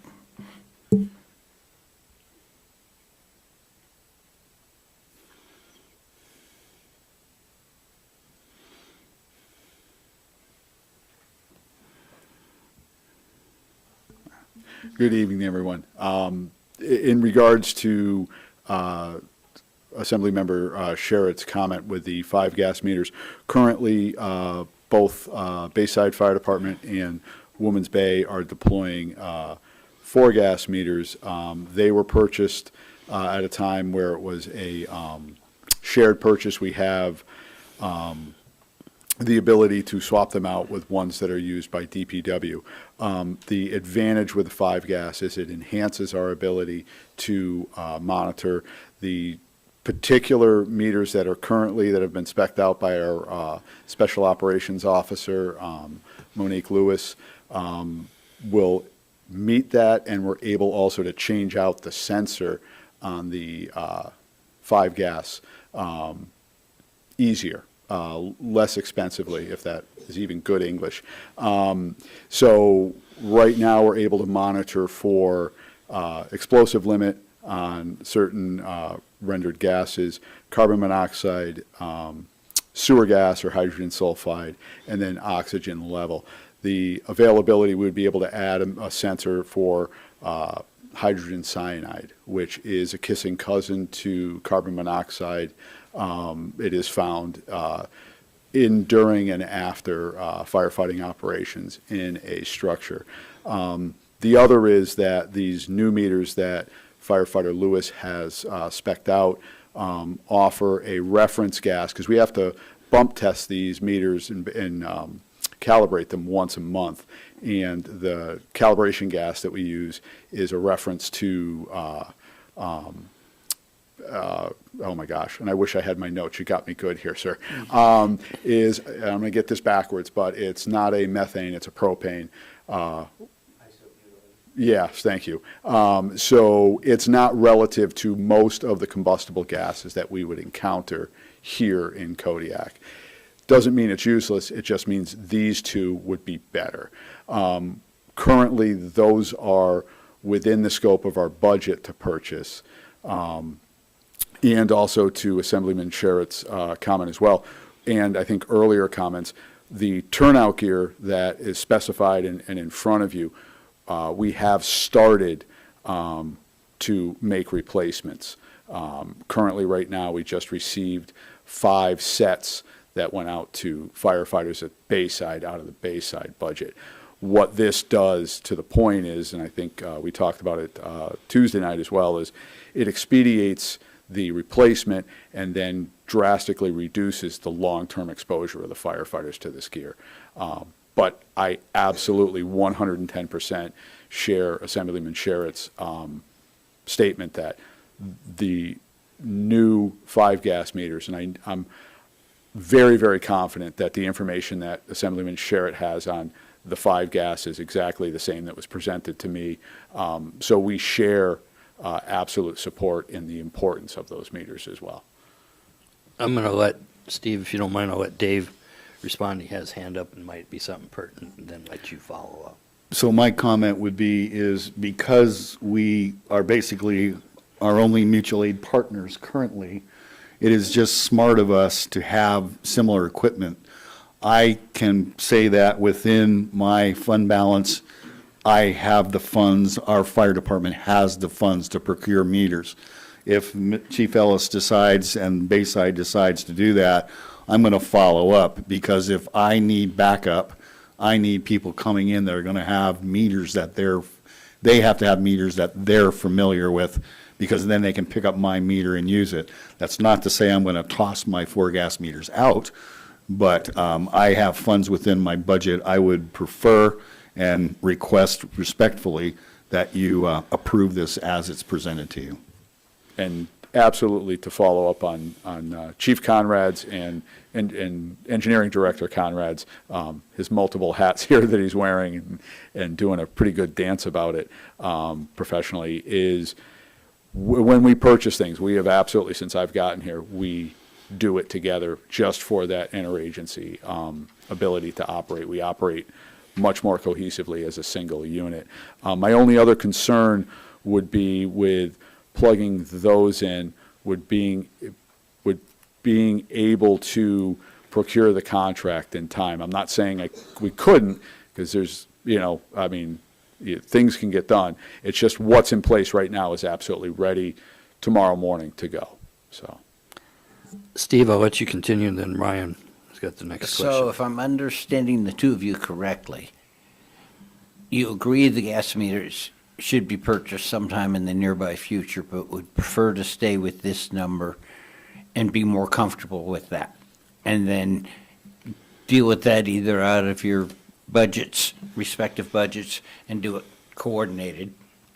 Correct. And here's the thing is, I'm going on record here in front of my bosses, right? And I don't just mean you gentlemen, but I mean everybody in the community, that these are important. It is something that is within our current budget, and it is something that we have a solid specification up and ready to go. As Chief Conrad and I continue to move forward to that, making sure that his budget fits. Are we going to get 3, 2 for Bayside, 1 for Woman's Bay? Are we going to get 2 each? That kind of thing, but committing to it. And I say that specifically with, directing to Assemblyman Sherritt's comments that it's not a blow-off kind of thing by any stretch of the imagination. If anything, to be fully honest, most of the information that's coming for us to make these solid purchases, if it's not directly from Assemblyman Sherritt's subject matter expert status on these things, it's trickled down and shared via a few routes. So, Steve, you good? Yeah, I'm good. My only comment we'll be saying is your combined recommendation is stick to it as is, and meters will be coming in the near future out of your budgets. Then I'm going to rely on your expertise and stick to the proposal as it stands. Ryan. So I'm getting good at this. Now that we've had the conversation that I wanted on record, I'll support the 35. Thank you. Any for Jared? And I'm going to hold you to your subject matter expert status. Okay,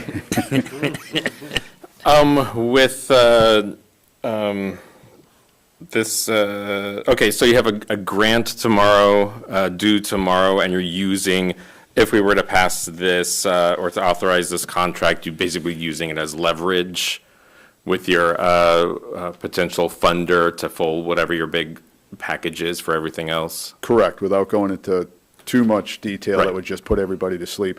With the assistance to firefighter grants, which come in 3 different flavors. Right now, it's the operations and safety.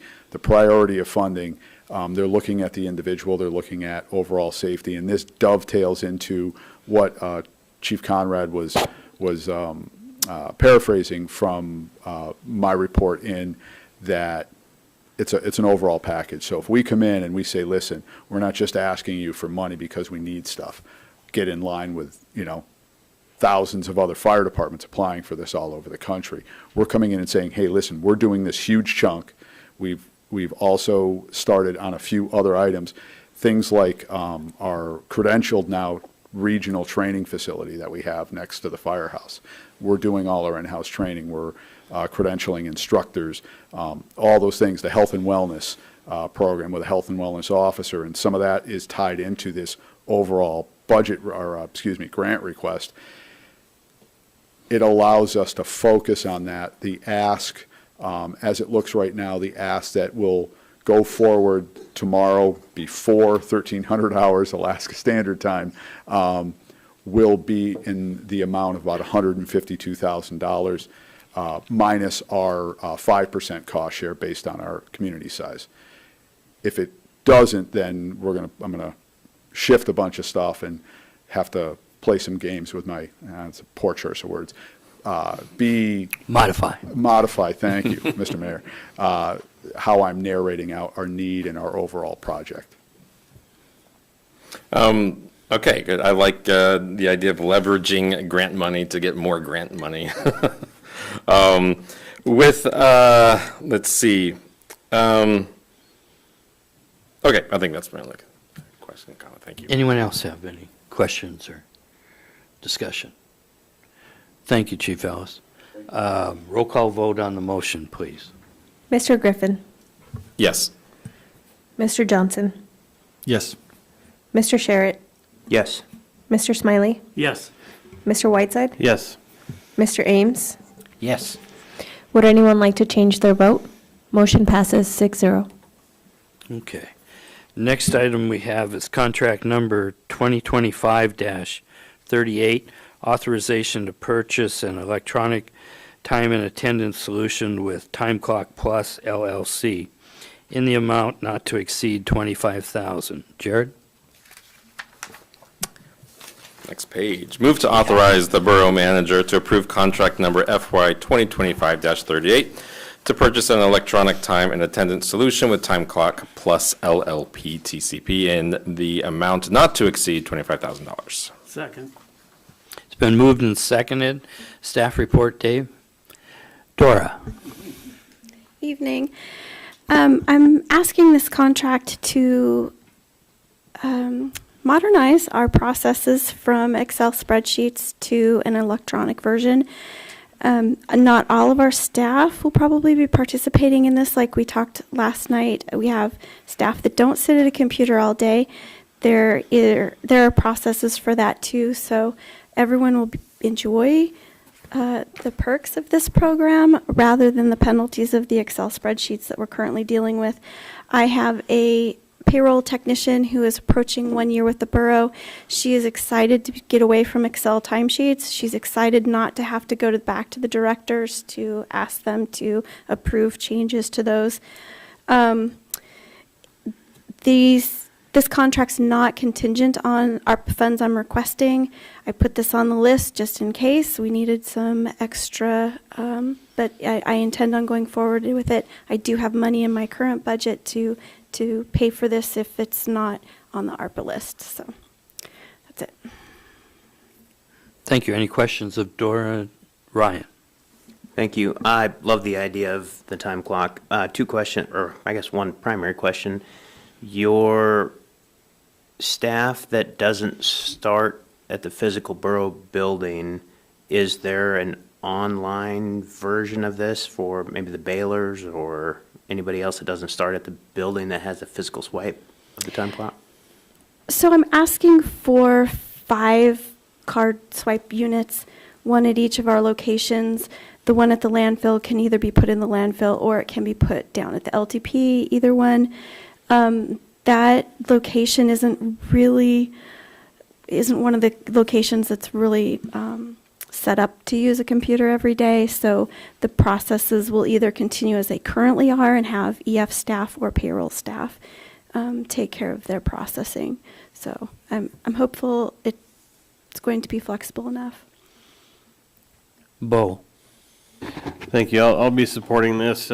Anything we can do to modernize and streamline processes within our departments, to maintain a reasonable workload for our staff and achieve a better balance, I support that. And having Excel files getting passed back and forth and error checked and reapproved to me is is not a good use of, especially director's time.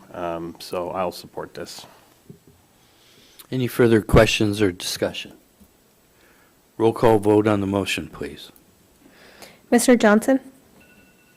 Yes. Mr. Sherritt? Yes. Mr. Smiley? Yes. Mr. Whiteside? Yes. Mr. Ames? Yes. Mr. Griffin? Yes. Would anyone like to change their vote? Motion passes 6-0. Okay, next item is contract number FY 2025-39, authorization for the purchase of a Bobcat with Craig Taylor Company in the amount of $61,708.82, plus the cost of freight, insurance, and maintenance parts. Jared. Move to authorize the Borough Manager to approve contract number FY 2025-39 for the purchase of a Bobcat with Craig Taylor Company in the amount of $61,708.82, plus the cost of freight, insurance, and maintenance parts. Second. It's been moved and seconded. Staff report, Dave? I'm going to take this opportunity to paraphrase here a little bit, but the purpose of the procurement of this Bobcat is to replace the existing, or possibly supplant would be a better term. The idea would be that the unit that is at the Baylor facility now will go to the leachate treatment plant, as the old one that's at LTP is beginning to fail. The one at the LTP is always the backup for the unit up at the Baylor facility, which is the primary use. That the existing skid steer that's out there is about 7 years old. So it's about time. It's one of the most utilized pieces of equipment that we have. The borough is eligible to procure this through the state of Alaska's procurement via the NASPO. So this is already pre-bid, which is what allowed us to get this on to this request. So it already pre-qualifies, and I have spoken with Craig Taylor, and they are willing to sign a contract prior to the end of the month. Questions? Ryan? Sorry, I was doing some math. On here it says cost of freight, insurance, and maintenance parts. What is can you explain the insurance part of that? I put this in here purposely. The last time I shipped a fire truck here, I found out that I had to have insurance because the carrier wouldn't do it, and they smashed my fire truck. Roger, I do recall that. Thank you. Okay, any other questions? Seeing none, roll call vote on the motion, please. Mr. Sherritt? Yes. Mr. Smiley? Yes. Mr. Whiteside? Yes. Mr. Ames? Yes. Mr. Griffin? Yes. Mr. Johnson? Yes. Would anyone like to change their vote? Thank you. Did you have? Mr. Ryan? Mayor, I do have a question. Okay. I know this is a little out of order, but we do have a remaining fund balance here of ARPA, and I'd like to actually make a proposal. Okay, well, also staff could come back to us with that. That doesn't have to be allocated tonight Understand that? on there. Was it your, It is in addition to one of the items that we've already talked about.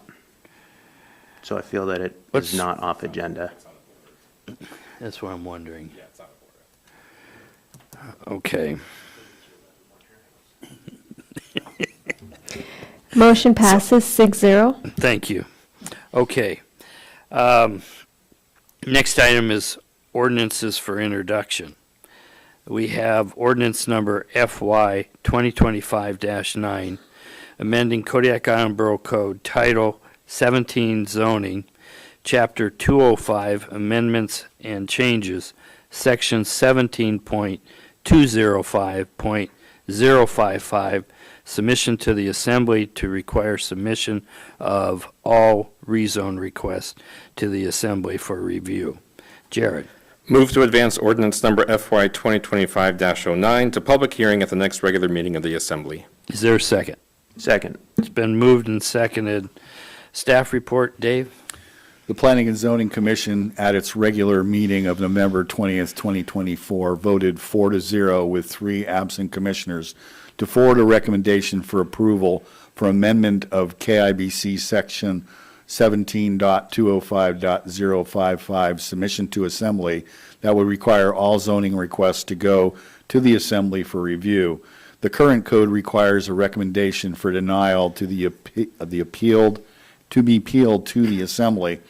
The Borough Attorney has informed Community Development staff and the Commission that this requirement is not an appropriate use of an appeal request. In addition, the Community Development Director informed the Commission that best planning practices require that all recommendations for denial or approval go to the Assembly for review and final action unless the applicant requesting the change in zoning withdraws the application.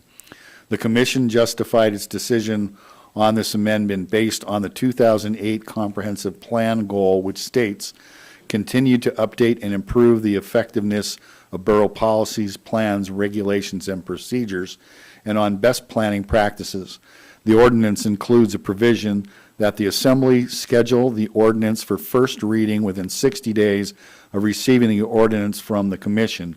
An amendment was made at the public hearing to provide additional time to the Community Development Department to transmit a rezone recommendation to the Assembly and additional time for the Assembly to schedule the rezone case for first reading. The original time frame for both actions was 30 days. This change provides for 60 days for these actions to occur. The Commission conducted 2 public hearings on this amendment, one on October 16th, 2024, the second on November 20th, 24. No one spoke in support or opposition of this ordinance. One person spoke to request 60 days instead of 30 days for transmittal and scheduling of the first reading of the rezoning ordinance. Any questions? Jared? We don't have the attorney's opinion, but I'm operating under the assumption that the code revision language in here was written by the attorney.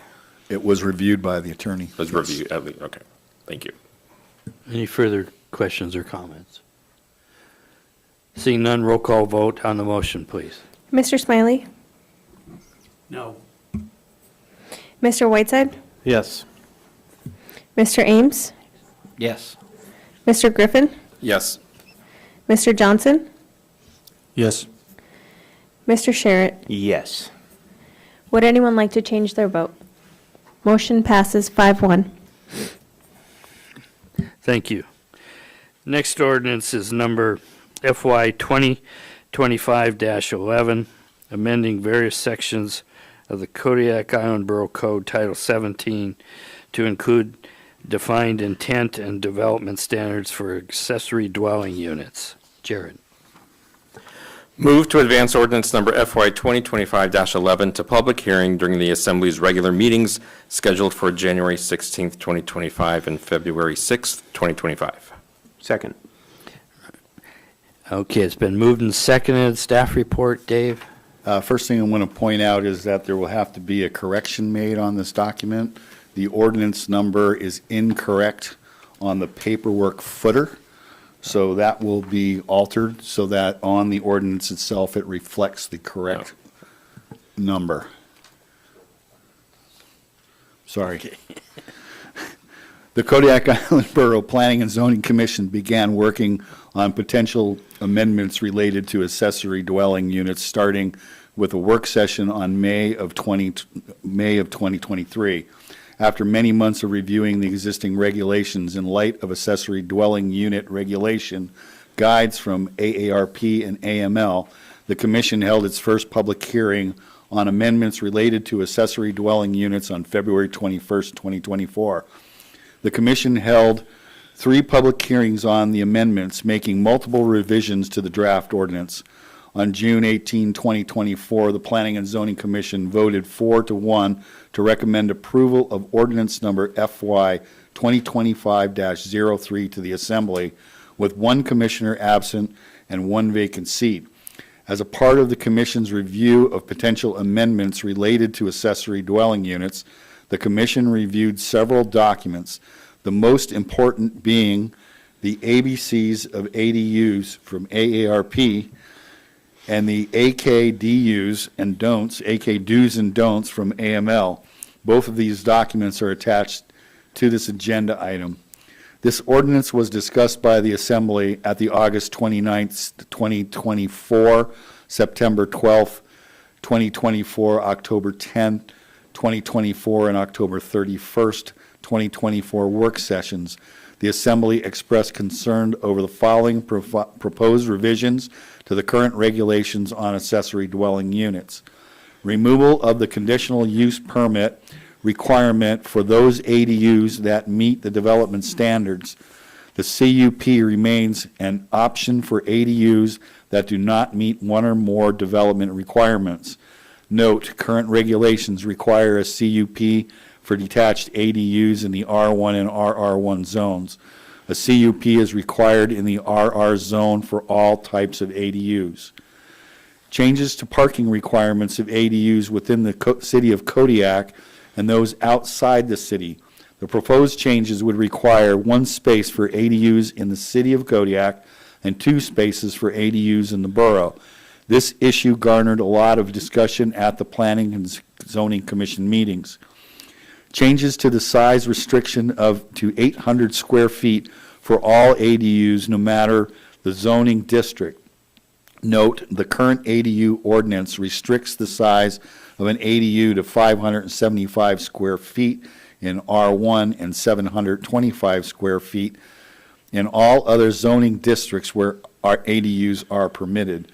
The deletion of the requirement that the owner of the property must live in either the principal unit or the accessory dwelling unit. This change garnered a lot of discussion at the commission meetings. At the October 31st, 2024 work session, the Assembly directed staff to place the ordinance on the agenda for introduction at the December 19th, 2024 regular meeting. At this work session, the Assembly agreed to hold 2 public hearings on this ordinance, one on January 16th, 2025, and the second on February 6th, 2025. Dave, or first off, we have Scott, and then Dave. I oppose this change, and I'll vote against it. Mr. Johnson had suggested that we work on the short-term rental issue before we move forward on anything like this, and I agree with that. Thank you. Dave. Thank you, Mr. Mayor. At this time, I'd like to move to postpone indefinitely, and if there's a second, I'd be happy to speak to the motion. Second. It's been moved and seconded. Thank Dave. you. I introduced the motion to postpone consideration of the changes to various sections of Title 17 as it pertains to accessory dwelling units until the larger question of short-term rentals is addressed. I understand the feeling that ADUs and short-term rentals are separate issues, but given we all live on an island with a finite level of resources, they are inexorably linked. I have heard the argument made that opening the ADU floodgates will somehow relieve pressure on our housing market being created by the short-term rental market. If that were true, I imagine communities all over the country trying to wrap their heads around this challenge would have considered this alternative. I'm not suggesting that I'm a subject matter expert, but from everything I've been able to learn about challenging these issues, no community has built their way out of the short-term rental problem. There are a limited number of contractors on the island. If the ADU floodgates are opened, then this body decides to try and make land available for building. The availability of said contractors, materials, and even approval authorities will be affected by the rush to build more short-term rentals. Additionally, there will be massive public uproar if the floodgates are open and then while those units are under construction, new restrictions are put in place on short-term rentals. It is for that reason I feel the process would best be served by updating ADU regulations after the short-term rental issue has been resolved. Thank you. Any other comments? Bo. Is this in regard to the? Motion to postpone indefinitely. So I appreciate the motion and the reason, the rationale behind the motion. I don't disagree with it in purpose. However, the ordinance at hand, or the topic at hand that we're looking to amend, does not specify anything regarding short-term rentals. We're looking at modifying different, we're making revisions to regulations for accessory dwelling units themselves, none of which refer to short-term rentals. So I believe, I don't believe it would be appropriate, although I do understand the rationale and would likely support most, if not all of it. When the appropriate time comes, I don't feel that this is the appropriate time. I'm going to comment that I'm in favor of the motion because the ordinance is messed up enough as I'm, in my mind, that it's best to kill it and they can start over. So, any other comments? Ryan? Yeah, I appreciate Assemblymember Johnson's comments and his research into that, and I will also be supporting it. Thank you. Any other? Roll call vote on the motion to postpone indefinitely. Mr. Whiteside? No. Mr. Ames? Yes. Mr. Griffin? Yes. Mr. Johnson? Yes. Mr. Sherritt? Yes. Mr. Smiley? Yes. Would anyone like to change their vote? Motion passes 5-1. Thank you. Next item is, on the agenda is other items. It's abbreviated an informal hearing for the continued operation of the restaurant and eating place license Sizzler Burger / Peking Restaurant license number 2611 and restaurant and eating place license Second Floor Restaurant license 3293 during the second year of the biannual license period. Jared? Move that the Kodiak Island Borough Assembly protest the continued operation of restaurant and eating place license number 2611, Sizzler Burger and Picking Restaurant, and restaurant and eating place license 3293, Second Floor Restaurant, during the second year of the biennial license period, for the reasons identified in the clerk's investigation, and direct the clerk to advise the Alcoholic Beverage Control Board of this objection and request for the revocation of both licenses. Is there a second? Second. It's been moved and seconded. Staff report, Lena Cruz, Deputy Clerk. Thank you, Mayor Arndt. So it was requested at the last meeting on November 21st by the Assembly that you would like to protest the continued operation of license number 2611 and 3293 per 3 AAC 305.085D, which states that the governing body shall allow the license holder a reasonable opportunity to defend the license before the meeting of the governing body. We are having this meeting today to allow the opportunity for the license holder to comment in regards to your request to protest. And in addition to the protest, it was requested to ask the ABC board to revoke both licenses. Additional information is available in your packet, and I have also provided draft letters that will go out once finalized. And the licensee has also received copies of these draft letters. I'm happy to answer any questions that you might have.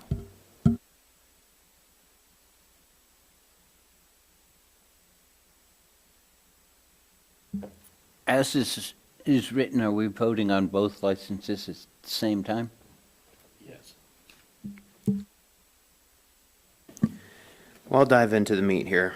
So, first of all, thank Mrs. Kim for showing up again. We appreciate you. So, this is back before us because of a couple things. Number one, we heard public testimony earlier this evening about limited license quantity being available here in Kodiak. And we respect that.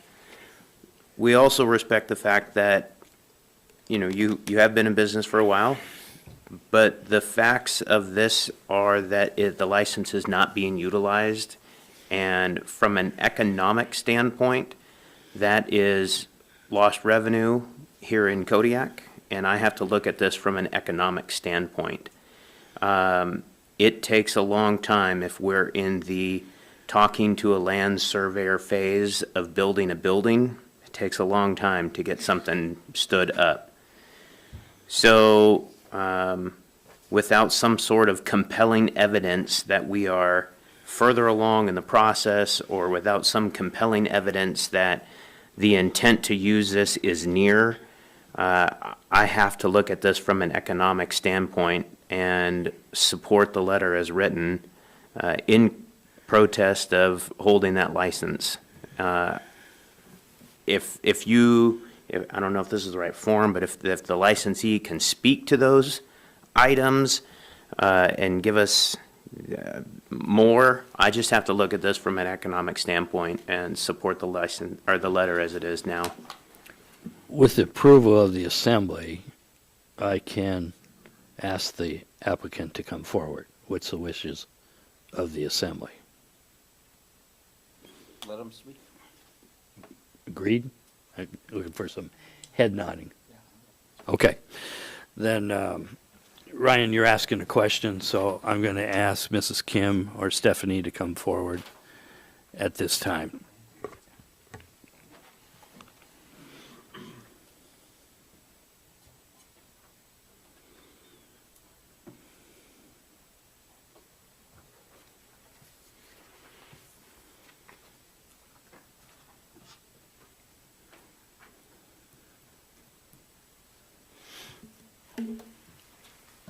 Yes. What is the question again? The time frame? Go ahead, Ryan. Yeah, so thank you, Stephanie, for coming up. So I guess the first of the series of questions that I would have is,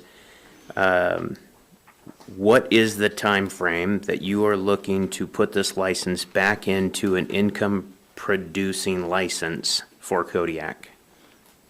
And then I do have follow-on questions as well. Of course. I apologize. Sorry, I don't know if you can hear me.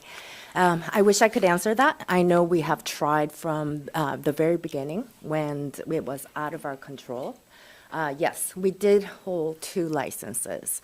One of them it's in process, as you can see, and AMCO has also written a letter, and I believe it's on page 26 of the transfer. I have emailed you regards to the transfer and when it was initiated. This is restaurant eating place license. So it has to be a restaurant and eating place that serves meals. I'm not blaming Kodiak and economy, but there were a lot of things that did happen. It did fall right after the COVID as well. We did go through that. We might think of it as a long time past incident, but it was long 2 years. After that, we had a change of owner of the property that we were leasing from. I'm not going to go in detail, but if you need further information, and AMCO has everything that we have sent. But, we're all on this island, and most of us do work together. I know all the time, the mayor and the assembly, the amount of time and different subjects and topics for our economy and all of Kodiak. Most of us that do reside in Kodiak, whether you're a business owner, but mostly certain types of business owners and individuals, we are here for a reason. We want to be here. And some of them do not have a choice, and that's, always been Kodiak living on a rock. So after the COVID, and throughout the COVID, and even prior to, most of the business owners, especially restaurants, we do get together when there is an issue. We do get together when we do need help or guidance. We all work together. Do we come to the meeting? No. We try to resolve and help one another out through all of this, and this is the beauty of Kodiak. And it wasn't just our building owner. There was another restaurant that was a building. There was a transfer of ownership. So the space that they had, and this is excluding us as well, that was happening. So, pardon me, I gotta drink some water, I'm nervous. They also lost a home that they were serving a restaurant as well. So we had a few restaurants that were in business, that were operating, or even catering, and I emailed that as well. There were some businesses that were losing home to their business because the center that they were using had announced that they were going to convert it to other facility. So this was a tough time for many, and we all went and spoke to one another and asked for guidance and what can we do, what can we do. Even in the midst of what we were going through with our landlord, and doing everything that we could. It was challenging. It was very challenging. As a owner, you know, what can you say? It is their hard-earned money, and whatever they had plans with that investment, you can't tell them what to do. However, we did have a valid contract. We had a valid contract, and it was same owner previously. That was our landlord for almost 30 years. And, Stephanie, can I interrupt you? oh, I'm sorry. No, that's fine. I want to, and I appreciate the backstory, but I really want to get to the crux Of course. of this, which is, what is your time frame for reoccupancy Okay. into an eating and restaurant establishment? Okay, so we do have another option. I don't know if that's the route we're going to go. We do have a building owner that said, hey, you can come and rent or create a restaurant, build a restaurant.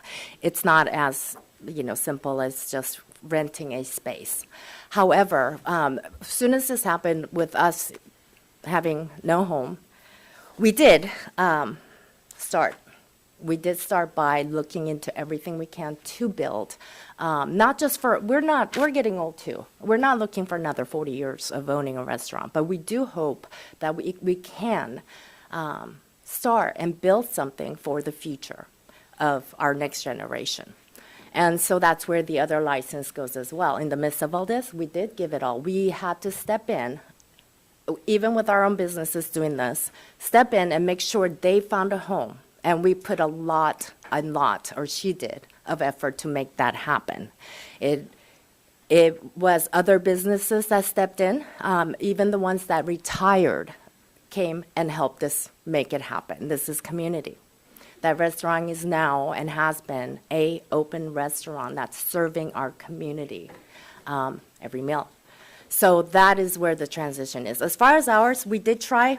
We called the architect because that's the first step to go. We did call the Borough. I spoke with the zoning. I tried to get information where they could send me any information. And this is another, I thought this should be a different time, but what was interesting was what they sent me, and there was no information. These informations were available at the Borough just a few years ago.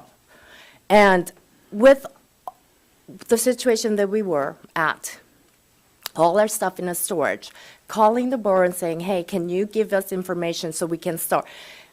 Nothing was available. And it's not the staff's fault, I understand that. There's been change of hands, change of this or whatnot, but a property that we have owned, that we had access, and I know there's an easement with the resident off, they had none of that. I physically came here, and they took me to the file and opened it. There was nothing in it. I was able to retrieve what I retrieved from the Borough a few years back. I don't know where all that is. So we had to start from, so this is another thing that is out of our control. Are we going to hold on to a license? No, we did not do that. We made sure that it was utilized in Kodiak for our community. It's been given. And maybe that's another thing. There's a talk about selling and paying. Yes, it's been that way for years, but we chose to give because starting a new business or whatnot. So as far as where ours go, I wish I had an answer, but I know we've done it all, and I have another offer from a land owner that says, hey, if this doesn't work out, I'll give you a home. Ryan, do you have the information you're looking for? No, I'm sorry. And again, I appreciate the backstory. What I'm looking for, Stephanie, specifically, is I'm looking for deliverables. I'm looking for dates. I'm looking for, within the next 6 months, we plan on occupancy, and 6 months of renovation, 12 months we're in operation. I'm looking for accurate information that Sure. we can make a basis of And determination on. I hear what you're saying. I do not have an answer for that. Okay. All I can do is take that offer and start with just existing building, the offer that was given to us. You can come in and I'll give you a space. Approximately, if we do take that step, I don't think it would take anything more than 3 to 6 months. I'm still hopeful that we can build something for long years to come, not just for our benefit, but whatever's necessary, and we have to look into that. So I have two options. I don't have an exact answer, but I do have an option to make or take the other offer, which I assume could take 3 to 6 months. Is there any other questions by the assembly? Ryan? Thank you, and I don't want to capitalize or monopolize the time here, so if you guys have other questions, please feel free to cut me off. Stephanie, what was the last operating period and income production off of this license? It was, and everything through the city, they have all of our books, all the ledger, and they went through it all. It was, I believe, 2024, February or March, whenever the last sale was. So this year, January or February? Correct. And everything that AMCO requires, because we've had the AMCO for a long time. It has requirements of what needs to be. All the IRS papers and tax returns, supporting documents have been turned in. There were some other things. I think that's all we need right now. You've answered the question. Oh. Ryan, is there anything? The last follow-on question I have, Stephanie, is if your income was produced in January, February 2024, and this requires a restaurant, an eating restaurant, how did that income get generated? That income got generated by serving food and service. At a physical location? Correct. And we have, and in your document, you should have all of that with everything that was paid. With, I don't know if the documents of I think the IRS text could not be printed for whatnot, but everything else should be on the tabs of the payments, the rents, the utility bills. So, forgive me, I guess I have one more follow-on question, and I don't want to turn this into an interrogation, so I apologize for the No, way that these are coming out. please don't. It's Y- okay. You guys know how much of a customer I am. Yes. Or was. So, I'm confused then on if the license is granted to a specific physical location and you're not in that physical location, how could we properly execute the license when you're at a different location? I guess I'm confused. I'm kind of confused with your question. What do you mean Okay, execute? so your license is granted at a physical location that you're no longer a tenant of, the Island Hydraulics building, right? Correct. So how could you generate income if your license is specific to say you have to generate this income at this, or you have to operate this license at this physical location, but you're not there? How did you generate income? We were there. And there should be on the In tab. January, February of '24? Yes. And you can look at the payment, you can look at Alaska Waste, our ACS, our telephone line, our internet, and our payments to the landlord that has a slip with their deposit that cleared the checks. Yes. Okay, I don't have any other questions. okay, anyone? Steve and then Bo. Steve? Okay, so you were there January, February of '24, which is this year, and you paid rent, that I understand, and paid Alaska Waste. But were you serving food out of the building Yes. as a restaurant or catering or what? We did some catering, but it was a lot of serving at the restaurant. Not every day. We used to open 7 days a week. The hours that are required, and the city, they had all of our ledger with the daily. And there were a couple months that it was closed. The letter should also be in your document to the city. Yeah, we're not the city. Oh, no, but it's the, what? Any other questions, Steve? Is that it? Bo, you said yours was discussion. Anyone else have questions for Stephanie? Seeing none, thank you, Stephanie, for Thank coming you. forward. Thank you. Okay. Discussion, Bo? Thank you. I'm just reviewing the document in our packet from the Office of the Mayor and City Council. directed to the Alcohol Beverage Control Board stating that there's data that includes data for food and alcohol revenue generated in 22 and 23. The restaurant filed $0 on city sale tax returns for 2023. So I have receiving conflicting information for me, and for points made earlier, I appreciate that there were, some difficult circumstances that came from the pandemic that affected a lot of businesses in Kodiak. However, with no current solid plan in place, there are entrepreneurs who do have facilities open now, and we are currently experiencing finally coming out from the bottom and experiencing an upswing in economic activity. I think we should continue with the protest as written. For that reason, there's folks ready to put them into work now, and without any current plan to utilize these licenses, I will be voting in favor of maintaining the letter, and I'll ask for clarity from the clerks, if I may, through the mayor, before we vote, what the vote yes and vote means. Yes and no vote means. Okay, let me see if there's any other discussion. Anyone else have any questions or that? Lena, could you answer Bo's question, please? So the motion that's currently on the table is to protest the continued operation of both licenses for the second year of their operation. So for calendar year 25, they have a 2-year license period that has already been renewed. We sent a letter in September trying to revoke 2611, and it was too late because the ABC board had already approved the renewal.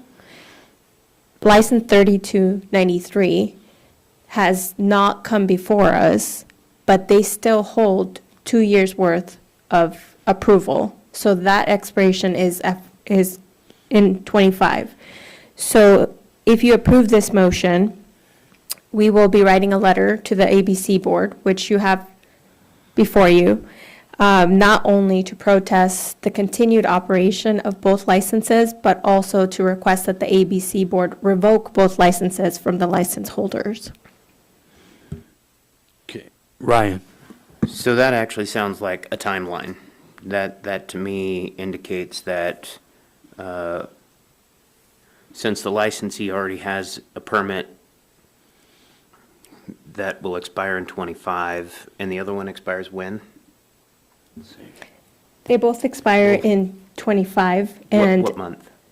let me see. They have different expiration dates. They both have different expiration dates depending on when they come before the ABC board, and AMCO processes them. So AMCO is behind on all their applications. So that's part of the reason why we haven't received any information about the transfer of ownership and location that Stephanie spoke to. I see. So if you don't approve this motion, we will miss our opportunity to protest the continued operation Or lack of. or lack thereof. We have to send our protest to the ABC board or AMCO by January 15th. So the ABC board meeting is on February 3rd, and so we have to send our letter prior to that date in order for our protest to be heard in regards to the biannual, so which is the second year of operation. Go ahead and continue, Ryan. I guess I would just ask for a thumbs up or a thumbs down if the applicant thinks that they could get into a lease agreement by February 3rd. Just a quick thumbs up or thumbs down.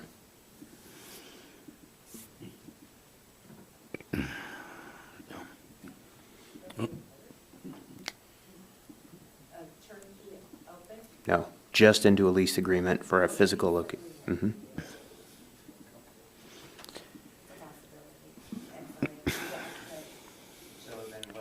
So what I would suggest then is that we move forward with a letter that's written, and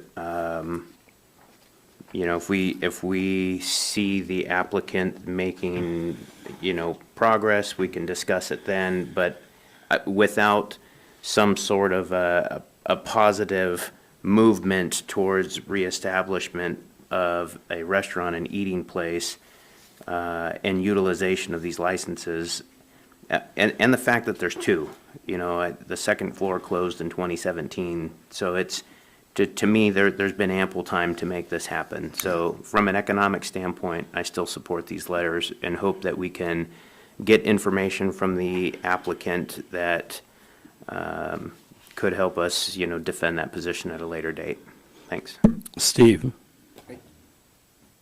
Oh, Lee? Just a clarifying date, the information from AMCO on the timeline is in your packet, and it's one of the last attachments, and I apologize the oversight. It was actually February 4th, not 3rd.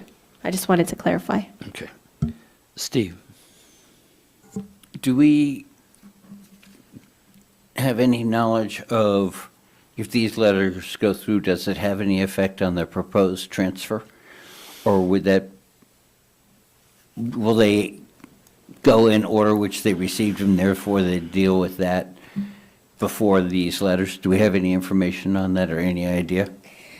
That information is also in your packet. It's second to last attachment. We reached out to AMCO to try and get a little bit more information prior to this meeting for you to have as much information as possible to gather, your decision in regards to both licenses. However, they were not able to give us any more information about the transfer. They just said they have received it and they're processing it accordingly. They're way behind. From what Stephanie has gathered and stated before, they've had this application for some time now. We haven't received anything. The supervisor from AMCO was not able to provide any additional information. So at this time, we don't have anything in regards to the transfer, so therefore we cannot make a decision on the transfer. Thank you. Okay. Jared? So I think I'm understanding this correctly. This is something that we have to decide on today. We cannot, we can't postpone this. Well, I take that back. In order for our comment, in order for our letter to be considered at their next board meeting, Correct. when they're going over this, then yeah, we have to have it. We have to do this today, unless we call a special meeting. But we do have until the end of January to submit a letter, but it won't be included in their packet when they are looking at this case anyway. I think that, and also what this letter does is, this letter doesn't make any decisions for anybody. The decision about these licenses, it's out of our hands anyway. Many of us up here would like to open up the licenses for our community and keep that sector thriving. I don't have a lot of experience with the ABC board or the AMCO. I don't know to what extent they even acknowledge our indications. And we talked about this when we looked at the letter previously, that we really wanted to emphasize the economic development element of this letter.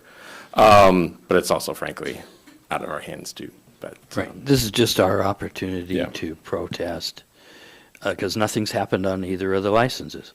And we have no notice of transfer. And it's just, this is part of the process when we did the last letter, that the biennial period would be coming up and we would look at that. Nothing has changed, and so we'll proceed with the letter.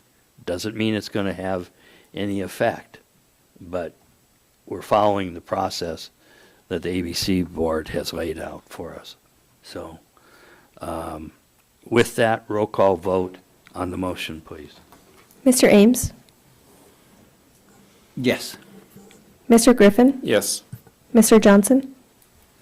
Yes. Mr. Sherritt? Yes. Mr. Smiley? Yes. Mr. Whiteside? Yes. Would anyone like to change their vote? Motion passes 6-0. Thank you. Next item is confirmation of mayoral and assembly appointments to the different boards, committees, and commissions. Jared? A note before I make the motion, I'm going to make this motion all within one motion, and if you'd like to split it up after, but I'm gonna read it first, if that's okay, and then we can move on.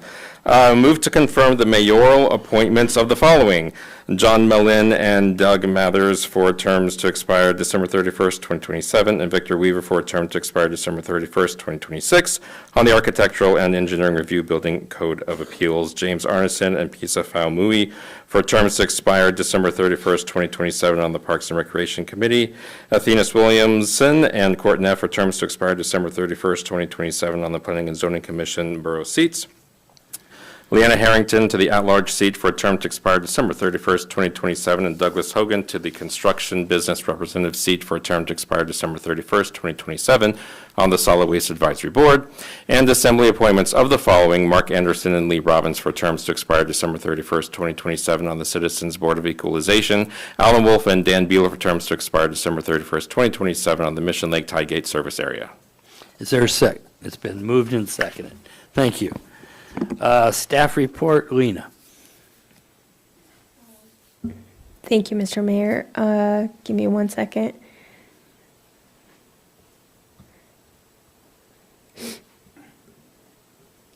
So these appointments are impending vacancies. It's just procedure at the end of the year. We have expiring seats. The mayor has reviewed all the applications received. We advertised the impending vacancies required by Borough Code on October 8th and October 25 of 2024 on the Daily Mirror. The application deadline was November 15th, and all of those applications are attached in the packet, as well as the mayor's decision on the appointees. There are other appointments as well, I believe, after this one that are not included. It's a separate item. I am happy to answer any questions if you have any. Any questions? Roll call vote on the motion. Mr. Griffin, Cruel. Yes. Mr. Johnson, Yes. Mr. Sherritt, Yes. Mr. Smiley, Yes. Mr. Whiteside, Yes. Mr. Ames. Yes. Would anyone like to change their vote? Motion passes 6-0. All right, next one is a confirmation of assembly appointment to the Bayview Road Service Area Board of Mr. Eric Grupp. Move to confirm the assembly appointment of Mr. Eric Grupp to the Bayview Road Service Area Board for a term to expire October 2026. Is there a second? It's been moved and seconded. Staff report, Lena? Thank you, Mr. Mayor. The application was received from Mr. Grupp on November 10th.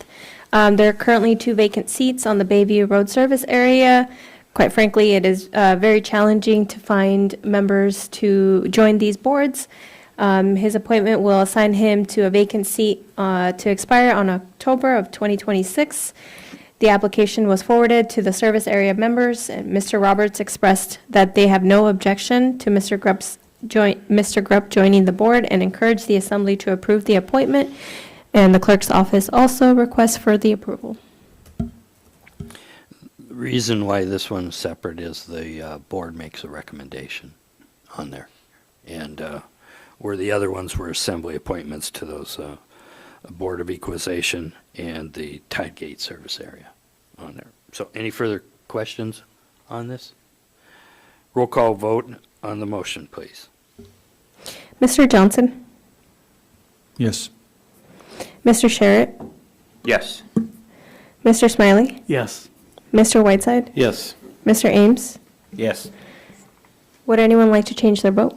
Mr. Griffin, yes. Mr. Griffin. Sorry about that. We're getting close to the end here. Dr. Griffin, yes. Dr. Griffin, would you like to vote on the motion? Would anyone like to change their vote? Motion passes 6-0. All right. Next item is declaring a seat vacant On the Solid Waste Advisory Board, Ms. Terry Pruitt. Jared. Move to accept with regret the resignation of Terry Pruitt on the Solid Waste Advisory Board effective November 11th, 2024, and direct the Borough Clerk to advertise the vacancy per Borough Code 2.100.070D. Second. It's been moved and seconded. Staff report, Lena? Thank you, Mr. Mayor. The clerk's office received Ms. Pruitt's resignation on November 11, 2024, and we would like to extend our gratitude to Ms. Pruitt for her valuable contributions to the board. Her departure will result in a vacancy that is set to expire in December of 2025. That's all I have. Scott? I want to thank Mrs. Pruitt for her service on this board and also for the articles she wrote in the Daily Mirror, which were really good. I mean, really good. So congratulations to her, and I hope she has a happy holiday. Thank you. Any other discussion? I agree. I worked with her on the Solid Waste Advisory Board over the years, so it was a pleasure. Thank you. Seeing no other discussion, roll call vote on the motion, please. Mr. Sherritt? Yes. Mr. Smiley? Yes. Mr. Whiteside? Yes. Mr. Ames? Yes. Mr. Griffin? Yes. Mr. Johnson? Yes. Would anyone like to change their vote? Motion passes 6-0. Next item is declaring a seat vacant on the Planning and Zoning Commission. Mr. Kent Cross. Jared? Move to accept with regret the resignation of Kent Cross on the Planning and Zoning Commission effective November 26, 2024, and direct the Borough Clerk to advertise the vacancy per Borough Code 2.100.070D. Second. It's been moved and seconded. Any staff report, Lee? Thank you, Mr. Mayor. Mr. Cross was initially appointed in January of 2019 and has served on the commission for the past 5 years. The Kodiak Island Borough extends its gratitude to Mr. Cross for his significant contribution to the commission and his dedication to the community. This resignation will result in a vacancy that is set to expire in December of 2025. Thank you. I wish to say that it was a pleasure working with Mr. Kent Cross. It only took me a year to get him, put his name in there, and I wasn't mayor then. And but he's been a pleasure to work with, and I thank him for his service. And he's had difficulty making the meetings because of his job. So wish him the best in future endeavors. But thank you. Any other discussion? Roll call vote on the motion, please. Mr. Smiley? Yes.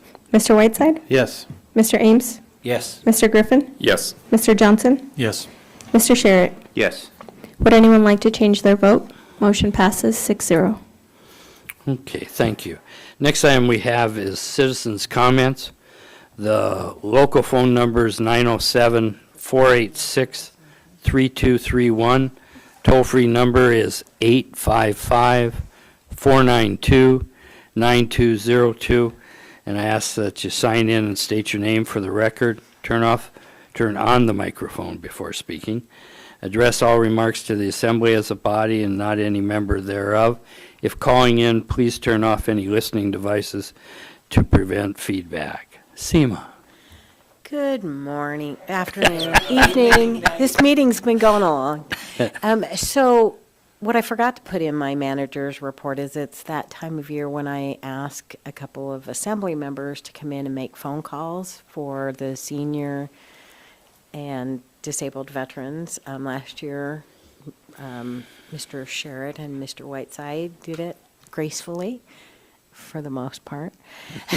But if anybody else is interested, we'd like to do it on January 6th. And we can set up a time. I will email everybody on their assembly email, and you guys can say yay or nay. And then Amy will do any follow-ups on the 13th. So we'll make 2 phone calls, and we have a set of postcards going out this week, hopefully, to remind everybody. But if I could get at least 2 of you to come in, it'd be appreciated. Thank you. Thank you. Thank you. Anyone else wishing to speak under audience comments or call in, please do so at this time. Seeing none, we'll move to assembly member comments. Bo, start with you, please. Thanks, everyone, for the discussion and a long meeting. I'll just leave with happy holidays to everyone, and please be safe and be kind to each other. Jared. Have a couple of things. The past few weeks, the auditorium has been hopping. There have been so many events and performances and meetings. Thousands of people have been at the auditorium over the past few weeks. And so just want to throw that out there as we're going to start to look at budget and CIP and things like that. Speaking of CIP, I forgot to mention during my Swansea report that we heard from folks, and especially folks at DOT, that, or some advice from them was CIP lists were, they're getting advice to focus on projects that are 5 years out, and that the organization or municipality has already put funds toward. So I thought that was also a good reminder as we start to look at those conversations. The superintendent of the school district sent out an email this afternoon with a timeline on decisions being made about possible school building closure or realignment, might have been the word they used. So I take a break this holiday, but it's a very rapid process, and I know this community doesn't like to be taken by surprise. But this one it's only going to take 13 days. The recommendation comes out, I think, early January, and they're going to make a decision about 13 days later. I think they intend to reach out to the community, but I hope everybody, if there's anybody still listening, or make sure that you pay attention to that, because it's going to come and go fast. And and I think that the assembly should also be, we should also be talking about the ramifications of that for us too. Let's see. What else? I think I will stop there. Merry Christmas, Happy Holidays to the staff, and to the borough manager Amy and her family. A special holiday for them this week or next week. Okay, that's it. Dave. Thank you, Mr. Mayor. I too will try to be very brief. It's been a long night. I'd like to thank our new advisory board members who stepped up and were appointed tonight. I will reiterate my thought that it'd be great if they were here for interviews prior to that vote taking place. I really would like to thank staff for finding a way to keep the touch tank open for the holidays for a few hours. Like, that's going to be a really great benefit for local kids. With that, thank our staff for stepping up in the absence of our manager, and I'd like to thank and recognize our manager, who's doing a hell of a job with a pretty difficult cast of characters, so sitting up here. So if Amy's listening, thank you very much, and you're in our thoughts. These restaurant eating place licenses. Talked to a friend of mine who's affiliated with CHAR, and my understanding is that there's absolutely no reason for Kodiak to be limited to 4 of these. And I know the city had tried to apply for more, and we're kind of given the palm from AMCO because of some zoning laws and the borough's role in that. I know I'm new to this group, but I would be very interested, if no one else has, in volunteering to work with the city to figure out a way to get a application back in front of AMCO to increase the number of licenses in our community. We have with what, 8,000 people on the road system. There's really no good reason to be limited to 4 licenses. 10,000 people on the road system. There you go. So that number should be higher, and that was even before these new rules were passed. Now there's absolutely no reason for that number not to be higher. Okay. Thank you. Steve. I'd like to thank everyone for the time and energy they put in, both as assembly members and people from the public, for comments. We really need public comments because we are supposed to represent the borough of Kodiak, and therefore, my number's on the website. Feel free to call me, and anyone else, please participate so we know what the wishes are. And thank you to staff and fellow members for putting in the time. Scott? I got through a lot of business tonight, and it was surprisingly smooth. I'm really encouraged by that. I hope everybody has happy holidays. Thank you. Ryan? Thank you. So we didn't have an opportunity to ask questions after the borough manager's report, so I'll use my opportunity here and piggyback off of an earlier comment. Based on what's going on with the school district, I would love to see borough staff prepare some sort of a contingency plan if we receive Maine back or North Star back, and what that looks like to us, not only from an operational standpoint, but from a financial liability. On to more positive news. The last of the White Sands burn victims has returned home. So everyone that was medevac to Anchorage has now returned. And there are long roads of recovery ahead of them, and I wish them all the best, but welcome home. The last thing that I'll leave you with, I'll steal a line from Jared's insightfulness, is Rawls' justice of fairness, where balancing freedom and equality is one of the founding principles of an elected position. With that, happy holidays and be safe. Merry Christmas, Happy New Year. Entertain a motion to adjourn. Move to adjourn. It's been moved. Is there a second? All those in favor say aye. Aye. Opposed, same sign. Motion carries unanimously. We are adjourned at 9:40. Thank you all.